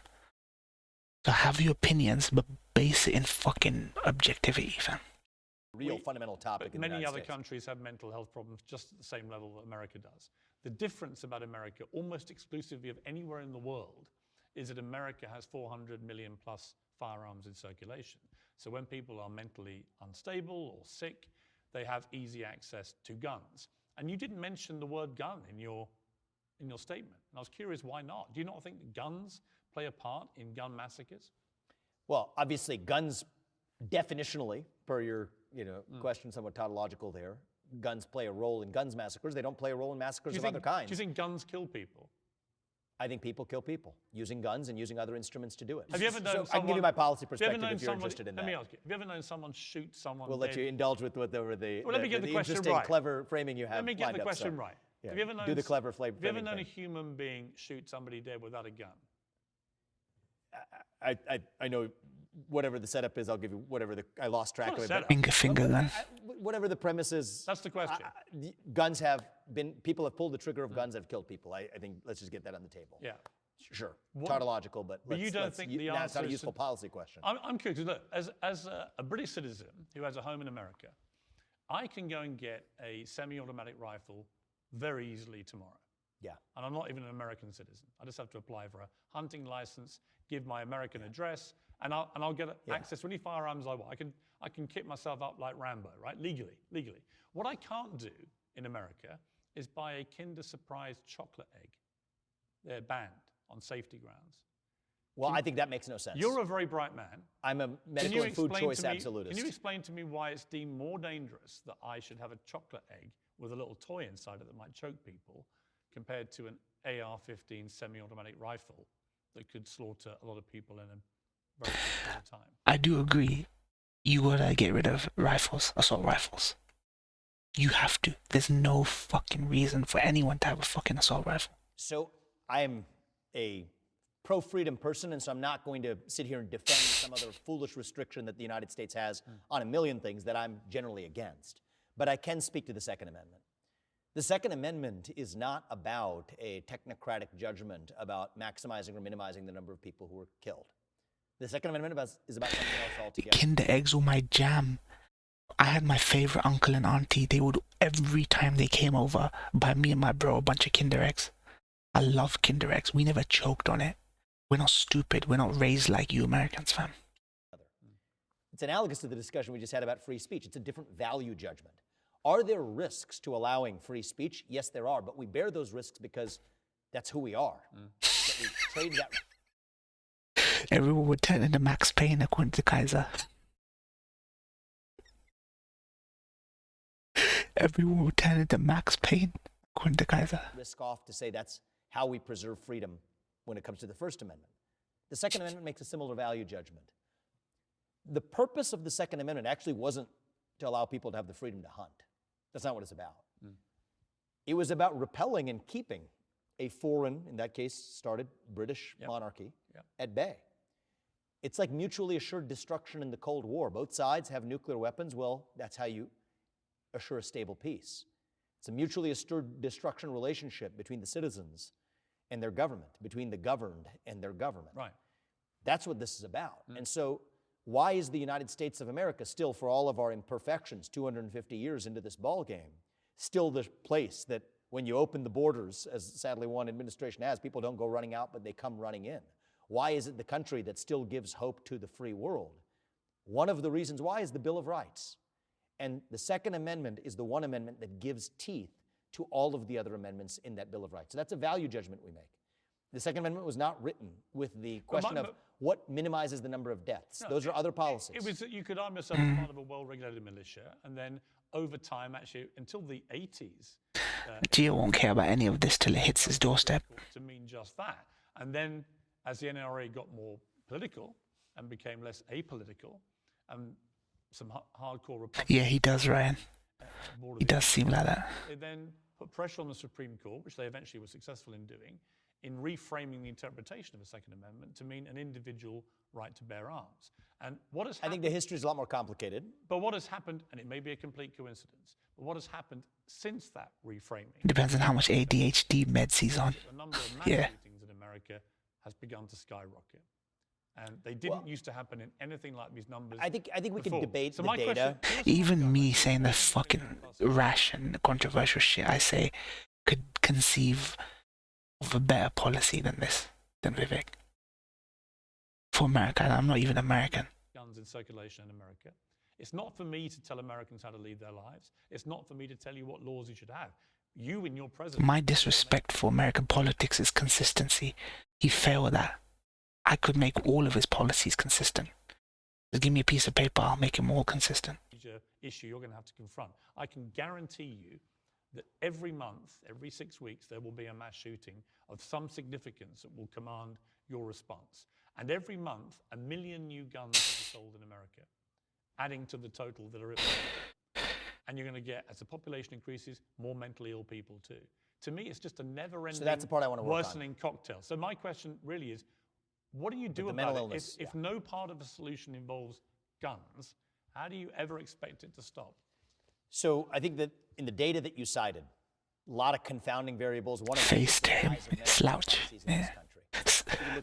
He'll be like submissive. He'll be like submissive, like someone in front of the queen. Points over certain periods where before you really saw a rise in violence, you could see per capita gun ownership being about flat over the same period that you did see violence and killings rise. One of the biggest explanations is the shuttering of psychiatric hospitals in this country. I mean, you ought to draw the lines of correlation. There are many ways to draw lines through a scatter plot. Over the same period that you saw the shuttering of psychiatric institutions, you saw almost a direct inverse correlation in the other direction in the rise of violent crime in this country. And so, yes, I do think that's an issue that we need to address, among other things, by bringing back those mental health institutions, allowing people to, communities, to be able to, under certain conditions, involuntarily commit somebody who is psychiatrically ill and poses a demonstrable danger to their... That is good. That's exactly what that is... He was admitted to a clinic. Mental health services. Hearing voices. He actually said, I'm going to do a mass shooting. He should have remained committed. And he was allowed to go home where he had legally there's the mistake. Firearms. No, but that, I therein lies the mistake. In that case, I think in every case, you have to look at the circumstances. Yeah, and so if you're looking at trends, and every case is different. But I do think that... As someone who loves America and loves Americans, I just see this as such an extraordinarily bizarre fault. Yeah, Vivek, he wants to help people like you. Sorry, Gio, this guy wants to help people like you. When, for example, Osama bin Laden attacked America on 9/11 and killed around 3,000... He'll give you 4 walls and a padded cell for free. ...people in the World Trade Center. Everything changed, right? There was an absolute visceral determination by America to not let that happen again. And we made some bad mistakes in the aftermath of that. I agree. The Patriot Act and everything else on down. But I flew here, for example, from New York to see you here in Vegas, and the amount of regulations that are now involved in flying, it changed irrevocably after 9/11. And I would say good, right? I feel safe. And not just for the purpose of convenience, though, Piers. No, for safety. But it's for the purpose of, no, but I'm going the other direction. I think those were mistakes we made. The surveillance state. Would you allow people to get on planes with guns? I mean, the idea that the TSA is doing anything, but I mean, these checks, they're garbage. It doesn't make a difference. Would you make it? Doesn't make an iota of a difference. It's show. It's for show. Are you saying you wouldn't restrict people from taking firearms on planes? I mean, I'm just talking about a hard fact here, Piers. No, people should know this. People should know this. No, literally, people are allowed to right now. If they're allowed it happens already right now. Private aviation. They're not allowed to. Literally, of the thousands of private flights that are happening every day. It's a farce we create in the airports to show. It's a Potemkin village of safety. Standards on private planes are a different issue. Today was a good day. My whole point is it's a farce. Commercial passenger flights. Good for you, Gio. It's illegal for people to take firearms on board a plane. Would you let them do it? I don't think the people should be taking... Dude, they don't even let people take certain amount of water bottle. Like a certain quantity of water in a bottle on a plane. What the fuck? Right? So, Piers, is it? The surveillance state is the real problem after 9/11. I get it. What's the answer to my question? I think the people should be able to check it in the cabin. That's the answer. Really? Gio, you're trying to... I know what you're trying to do, Gio. You're trying to convince us this was all an act. All a Halloween act. And that you didn't just fucking lose your mind. What's the risk? You would allow Americans to just take, or actually anybody... Check it in the cabin. I could go and get my gun and just take it on board. Not in the passenger section of the cabin. In the check-in section of the cabin. In the hold? Yeah, like they can't access it while they're on the plane. Not actually in the cabin. Check-in, not in the cabin. You know, carry on your check-in bags. But this is getting very pedestrian very quickly. It is. And I think the question, there's a deeper philosophical question at its core. I'm actually more curious on a human level. And the philosophical question is... How do you stop all the mass shootings? Well, first question is... Fuck off, Gio, man. People who are severely... This ain't funny. These jokes are not funny. 18. Believe me when I say I'm able to laugh at a good Taliban joke. Lord knows I've laughed at many Bill Hicks fucking jokes about Iraqis. These are not funny. These are fucking juvenile and stupid. You are exactly what everyone knew you were. This scared, paranoid white dude who thinks Muslims and the... You know what? It's weird because you have such an affection for the Asians, the Japs. You need a brown Muslim to marry into your family for you to give a shit. You need the only reason you give a fuck about Japanese people or cultural sensitivity is because some Japanese dude married into your fucking family. You need more mixed blood in your family. You need more Mexicans. You need more Muslims. Polish, whatever. You need more ethnic people in your family for you to actually give a shit. Committed the last number of mass They're shootings. mainly young. My man out here playing N-word playlists and then coming to me and saying, why are you using the N-word? Assumptions. Dude, we know everything about you, Gio. I told you I could fucking ruin you, fam. Ruin your whole credibility. Mainly young men. You won't win this. Unstable family and environments. disenfranchised from society. Yes. But So they're address also, the underlying They're issues. also almost invariably able to acquire very high-powered, in my estimation. I know some. Get a Japanese brother-in-law, Asian brother-in-law. I'm not after people. The cure, get to the root cause. And you Do we start know to- everything, You're Gio? right. You understand. That tells me you understand No, this. no, I do understand it. And we I'm have not to get disputing to that any- root I'm cause. That's the only reason he's culturally sensitive about that stuff. But he doesn't give a fuck about any other culture. Because anything else would love is a a diversion. I would It's going lo- to show up somewhere As I else said to Donald if you address Trump, the symptom. As I said to Donald Trump, I would love a Republican politician, because in Britain we have very few guns, and when we've had gun outrages, nobody's taken a political view right or left. They just didn't do it. It's like we had 16. Well, Britain's a very different country, and as somebody who We don't have the guns. I agree. I'm enjoying this discussion, Piers. You say you love the United States of America. I'm glad to hear that. I just want to make sure you You're not about to really deport me, know. No. Alex Jones tried that. He He failed, actually. Barack Obama saved me for the nation. Not my style. True story. What is that? Alex Jones got a petition up to have me deported after my views after Sandy Hook. Well, I believe A lot of people signed that. Barack Obama was president. It was a White House petition. It reached the number that required a response from the president. And I was live on air when I was told Barack Obama has saved you for the American people. I'm not entirely sure the American people were massively grateful at the time, but I was. I remember that petition. I liked you know what he said? And you'll love this. He said he was supporting, He's he was a North Star of diplomacy. He was Maybe that's upholding why my you like him. rights to the First Amendment. So if only he applied that standard even-handedly when he weaponized the IRS to go after conservatives, then I might even give him an iota of credit. But Wow, salty. Your love of America. Salty. I mean this in a, we're having I'm not even going to caveat what I say. You've been pretty free with me. I'll be free with you. Please do. Keep my nose out of it. No. Which I totally understand. No. That's a cheap comment. Just make sure you know what you say you love, right? Because I think that there's parts of the United States of America, like Yeah, not much longer. of who we are, not some fringe feature, the soul of the United States of America, that I think make you a little uncomfortable. I think that's the truth. I mean, the idea that anybody gets to express their opinion, no matter how heinous that opinion, the idea that you get to own a firearm for the express purpose of holding the government at bay, I think those ideas make you uncomfortable. I think those ideas make a lot of people uncomfortable. You may be right. I think those ideas make a lot of people uncomfortable. Yeah. And this is something that I have to then admit as an American, and I admit it and I embrace it. Yeah. We don't need to. Everyone thinks every single person here thinks you're an idiot. Revolutionary ideals. They're not moderate I'm ideals. the only one that's defended you. Continue to come to your streams. People think you're a fucking nutcase, Gio. America itself. I'll say this. So make sure you love that. And if you do, I'm thrilled. I love your. Then you start spouting all this horse shit. I do.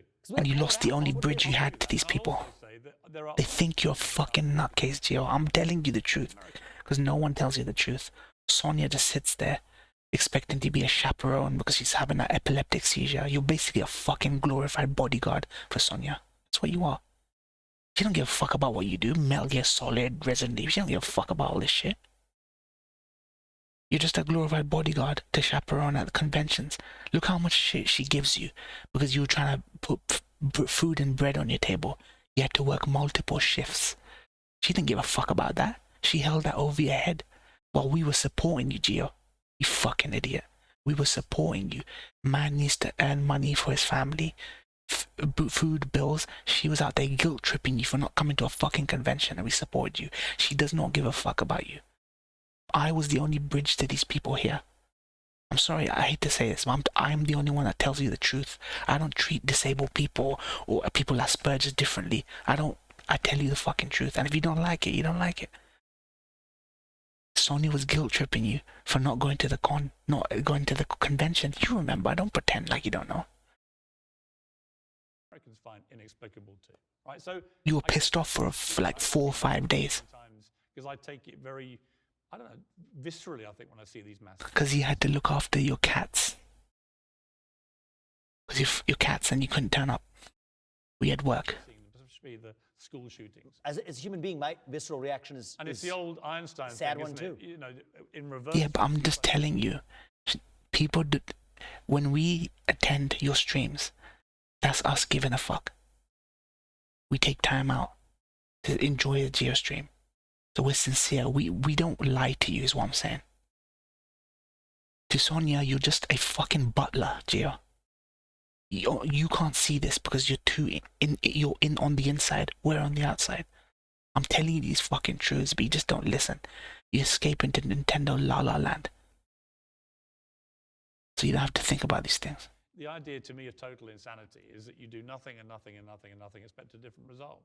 But you're assuming that that was the purpose of the thing in the first place. No, I'm when not. It was a very different purpose. I totally agree. The purpose was keeping the government at bay. I know, but I don't think that's what's now behind all these mass shootings. I think it's a different...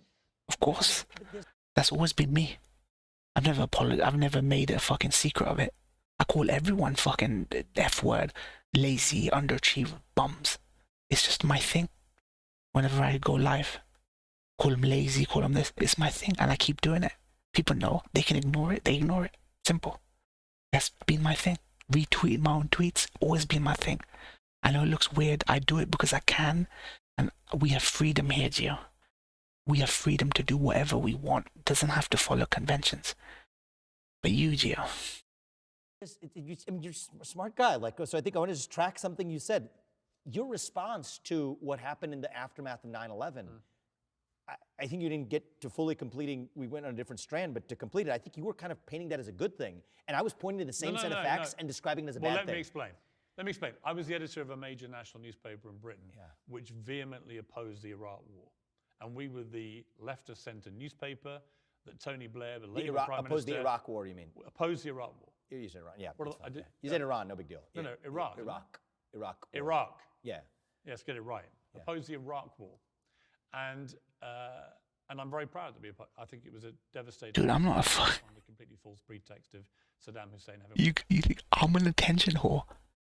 With the 5 fucking viewers I have? Wow, if I was an attention whore... Fuck me. Or having anything to do with 9/11. I'd say dumb shit like you. I'd say dumb shit like you're saying to get attention. I've always been consistent. For the 9 years I've been on Twitter, I've always been consistent.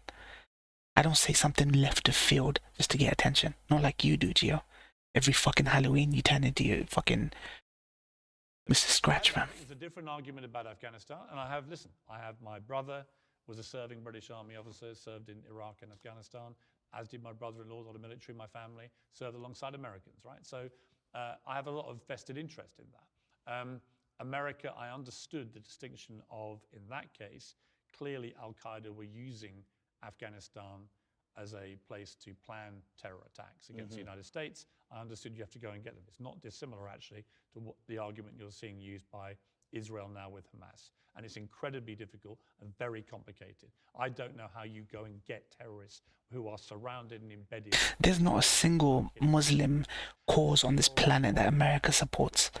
It's always something that's in opposition to a Muslim regime. There's a different dimension of even when there's a humanitarian crisis involved. What I do is the adoption of the Patriot Act, right? The restrictions on our freedoms, spying on our conversations.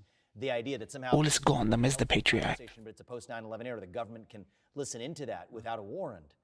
I reject that. I think those were mistakes, and I think you and I have different worldview. Where I think the arbiter would be if the sole question is how many lives are saved, you might come out in one place. My response. If the separate question is what are our founding principles of who we are in this country, I get that. You come out in a different place. I get that. And so whether it's the First Amendment or the Second Amendment, or in that case the Fourth Amendment, I think that whether or not you and I have different views, the only thing I would say is I want more people loving the United States of America, but I'd rather at least most people know the United States of America and decide they disagree with it than to think they love it but realize that the actual thing is something different than they imagined. Okay, tell me.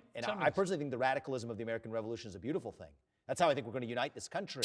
But it's not going to be by pretending that those are moderate ideas, because they're not. Okay, tell me who wrote this after January the 6th. It was a dark day for democracy. The loser of the last election refused to concede the race, claiming the election was stolen, raised hundreds of millions of dollars from loyal supporters, and is considering running for executive office again. I'm referring, of course, to Donald Trump. I wrote those words in my book in the same juxtaposition to Stacey Abrams filling that You stand gap. by them? So look, I think that... You went on to say Trump delivered another tale of grievance. Yeah, here's no one what I likes will a say. sore loser. One of the worst victimhood complexes of all, said his claims about the election were weak. So here's my point. What he did was downright abhorrent. Do you stand by all that stuff you said about Trump? I wouldn't call that The insurrection. reason I have a different view today is that they have been going after him. So there's a time and place to say something, okay? I tend to not say what everybody else is saying at the time. And part of the reason is what needs to be said when it's hard, not when it's easy. But I think you were right to say it at the time. I said the same thing. I fell out with him over it at the time. So I would have done things very differently. I would have done things dramatically differently, and I will note to you, I'm running for president in the same election as Trump. Just to be clear. But against the backdrop of him not being you don't- prosecuted for this, I think I take the other side of this to say You that don't it's think not he had the criminal. election stolen, do you? Well, I think that, to tell you the truth, were the Oh, election he's stuttering. stolen in a different sense. He's stuttering. And we can go to this if you want. Big Dick Trump. He can't go.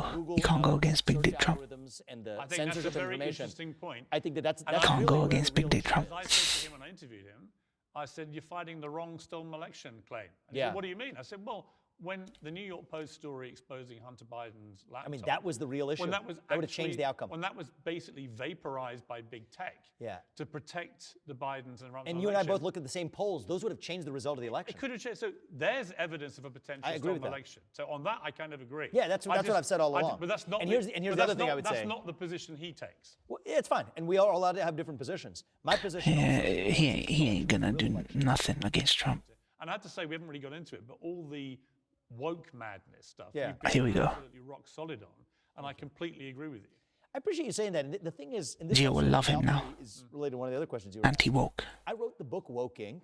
back when it actually You did. was a risk You did. to write that book. Yes, though. you did. Now the reason I don't. Gio, give him your vote. He's like you. Anti-woke. He even wrote a book on it. I mean, I share all the same beliefs, but I don't talk about it as much because. I mean, any Tom, Dick, and Harry can go criticize wokeness today, right? It's the new popular You thing to did do. write that It's book. almost what the cool kids are doing. Yeah. The people who are doing it today were the people who were You too saw- afraid to do it in 2020. I think what I absolutely respect about you saw the dangers of it, and you saw that it was becoming, under the guise of liberalism, it was becoming a new form of fascism. And I think you served a valuable public service in blowing that lid up. It's such a low-hanging fruit, this whole woke, I think it being is- anti-woke. Majority of people are just It's only about Well, TV. I think this election makes fictional a big shit like difference TV as a result. Just cartoons. In terms of not even the laws we pass, there's some element of that, but just the tone of national character that we set in the country. It's just a way for them to deflect that it's really about like Wokeness or anything like it to fester. It's a deeper generational hunger for purpose and meaning. And I think here's it's why I very say this whole anti-woke movement is no more effectual than it is creating another Black Panther movie. Making a Black Panther movie doesn't solve any problems in America. But just because someone race swapped someone, it doesn't mean it puts America back. This is fucking fiction, fam. long time since we've had a president that has revived and spoken to our national character. And that's half the job. I mean, if people grill on policies, that's just half the job. The other half of the job is, do you have an understanding of what our national character is? And then can you actually bring it back? Well, let me ask He you wrote the book on anti-wokeism. You should support this guy, Gio. very quickly. How rich are you? Performative, yeah. Depending on the stock market.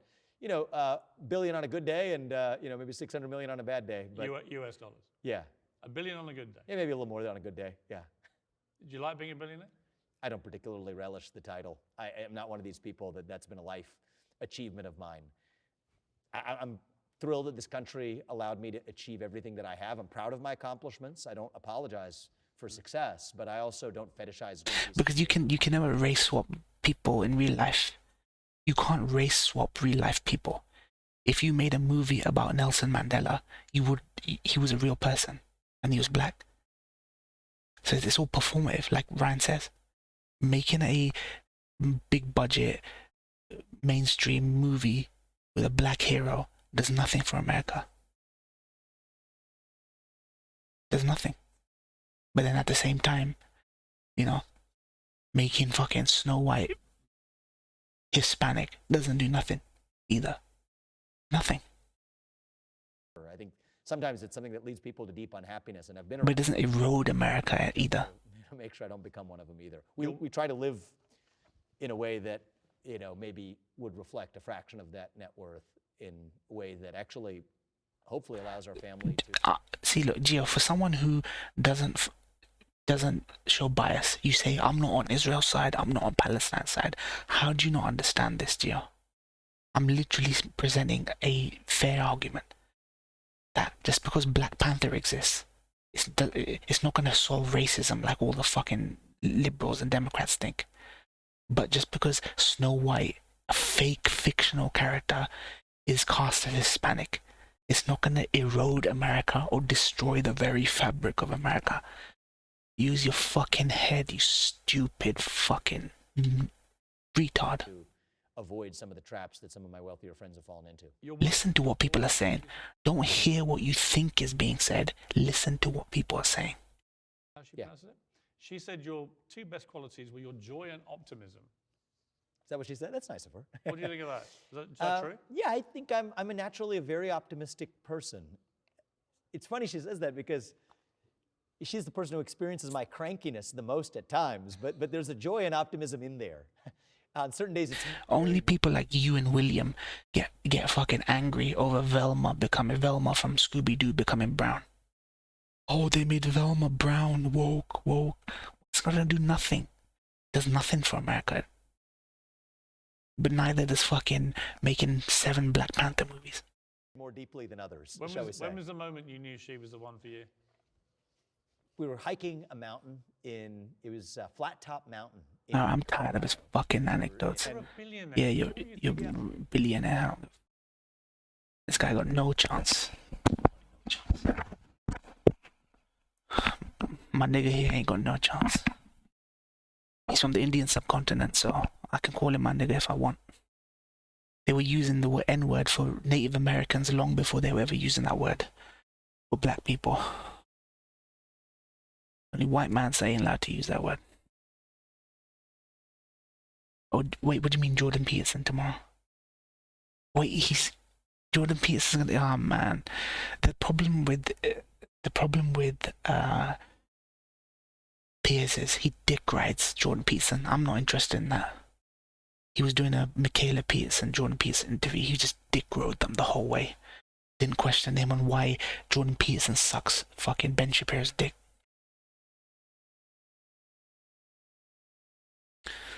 But I didn't mean to go along for this stream. I thought this was going to be like a 20-minute segment, but it turned out to be 90 minutes.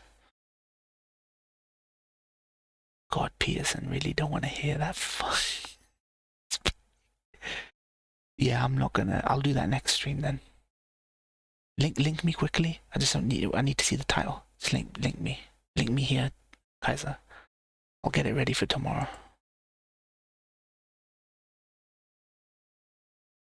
Too ear rapey.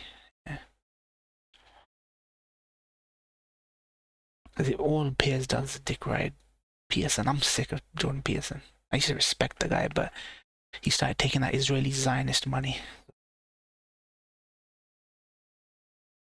Nah.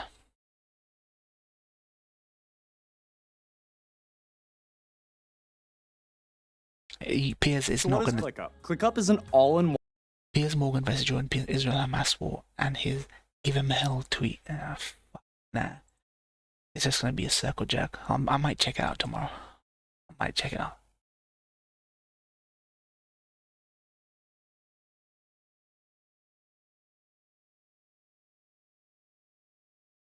Yes, he is celebrity Well, I'm worships. joined now by Dr. Jordan Peterson. Jordan, great to have you back on the program.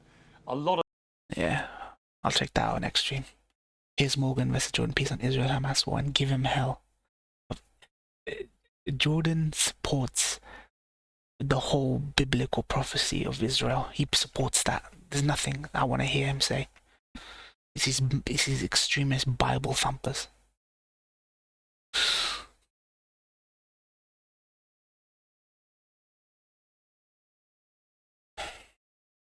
Gio, you should read your Bible. The Old Testament says that it's okay to kill babies and women. Gio. Instead of using the audio Bible as a fucking microphone stand, bust out that audio Bible and listen to Jim Caviezel narrate that passage in the Old Testament that says it's okay to kill women and children. Then talk about jihad. Then that we can discuss jihad. Okay, first 1 second of it. Well, I'm joined now by Dr. Jordan Peterson. Jordan, great to have you back on the program. A lot has happened since you were last on just a few weeks ago.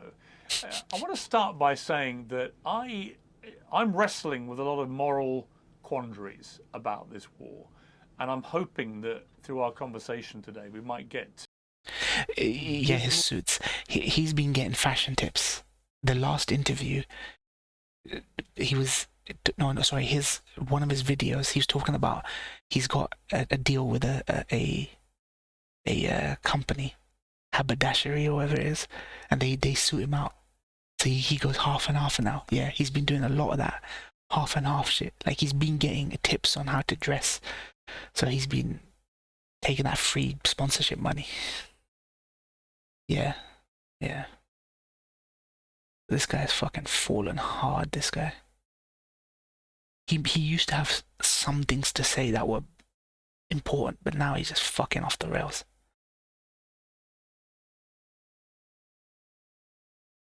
We'll watch that next time. He's a pathetic human. He basically regurgitates whatever narrative Ben Shapiro, because he works for the Daily Wire now. He works for the Daily Wire. He's not allowed to criticize Israel. He taught Dulles class. Yup.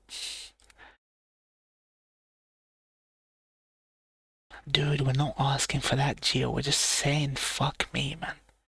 Be present, fam. We've known you for fucking 6 years. Just be interested in a conversation rather than just stuck in your own world. We don't care. We don't care. We're not making you public enemy number one. We're just telling you, listen, for goodness sake. Listen to some advice.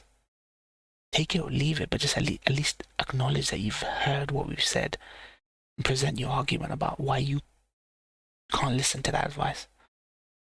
Yeah, Nandy's saying he was in my high school but left around the time I came. Yeah. He's a right-wing soy boy. Yeah, he is a right-wing soy boy. He hides it behind sophistry and fucking silver tongue. Alright guys, I need to go eat. I was doing Pluto and then I did stream straight after. I didn't eat, so... CC Mahendran, yeah. CC Mahendran. Gio, nobody in your life will give it to you. Like tell you, speak plainly and clearly to your face. You're gonna miss that. Sometimes we need people like that around us. Speak plain. Better the devil you know than the one you don't.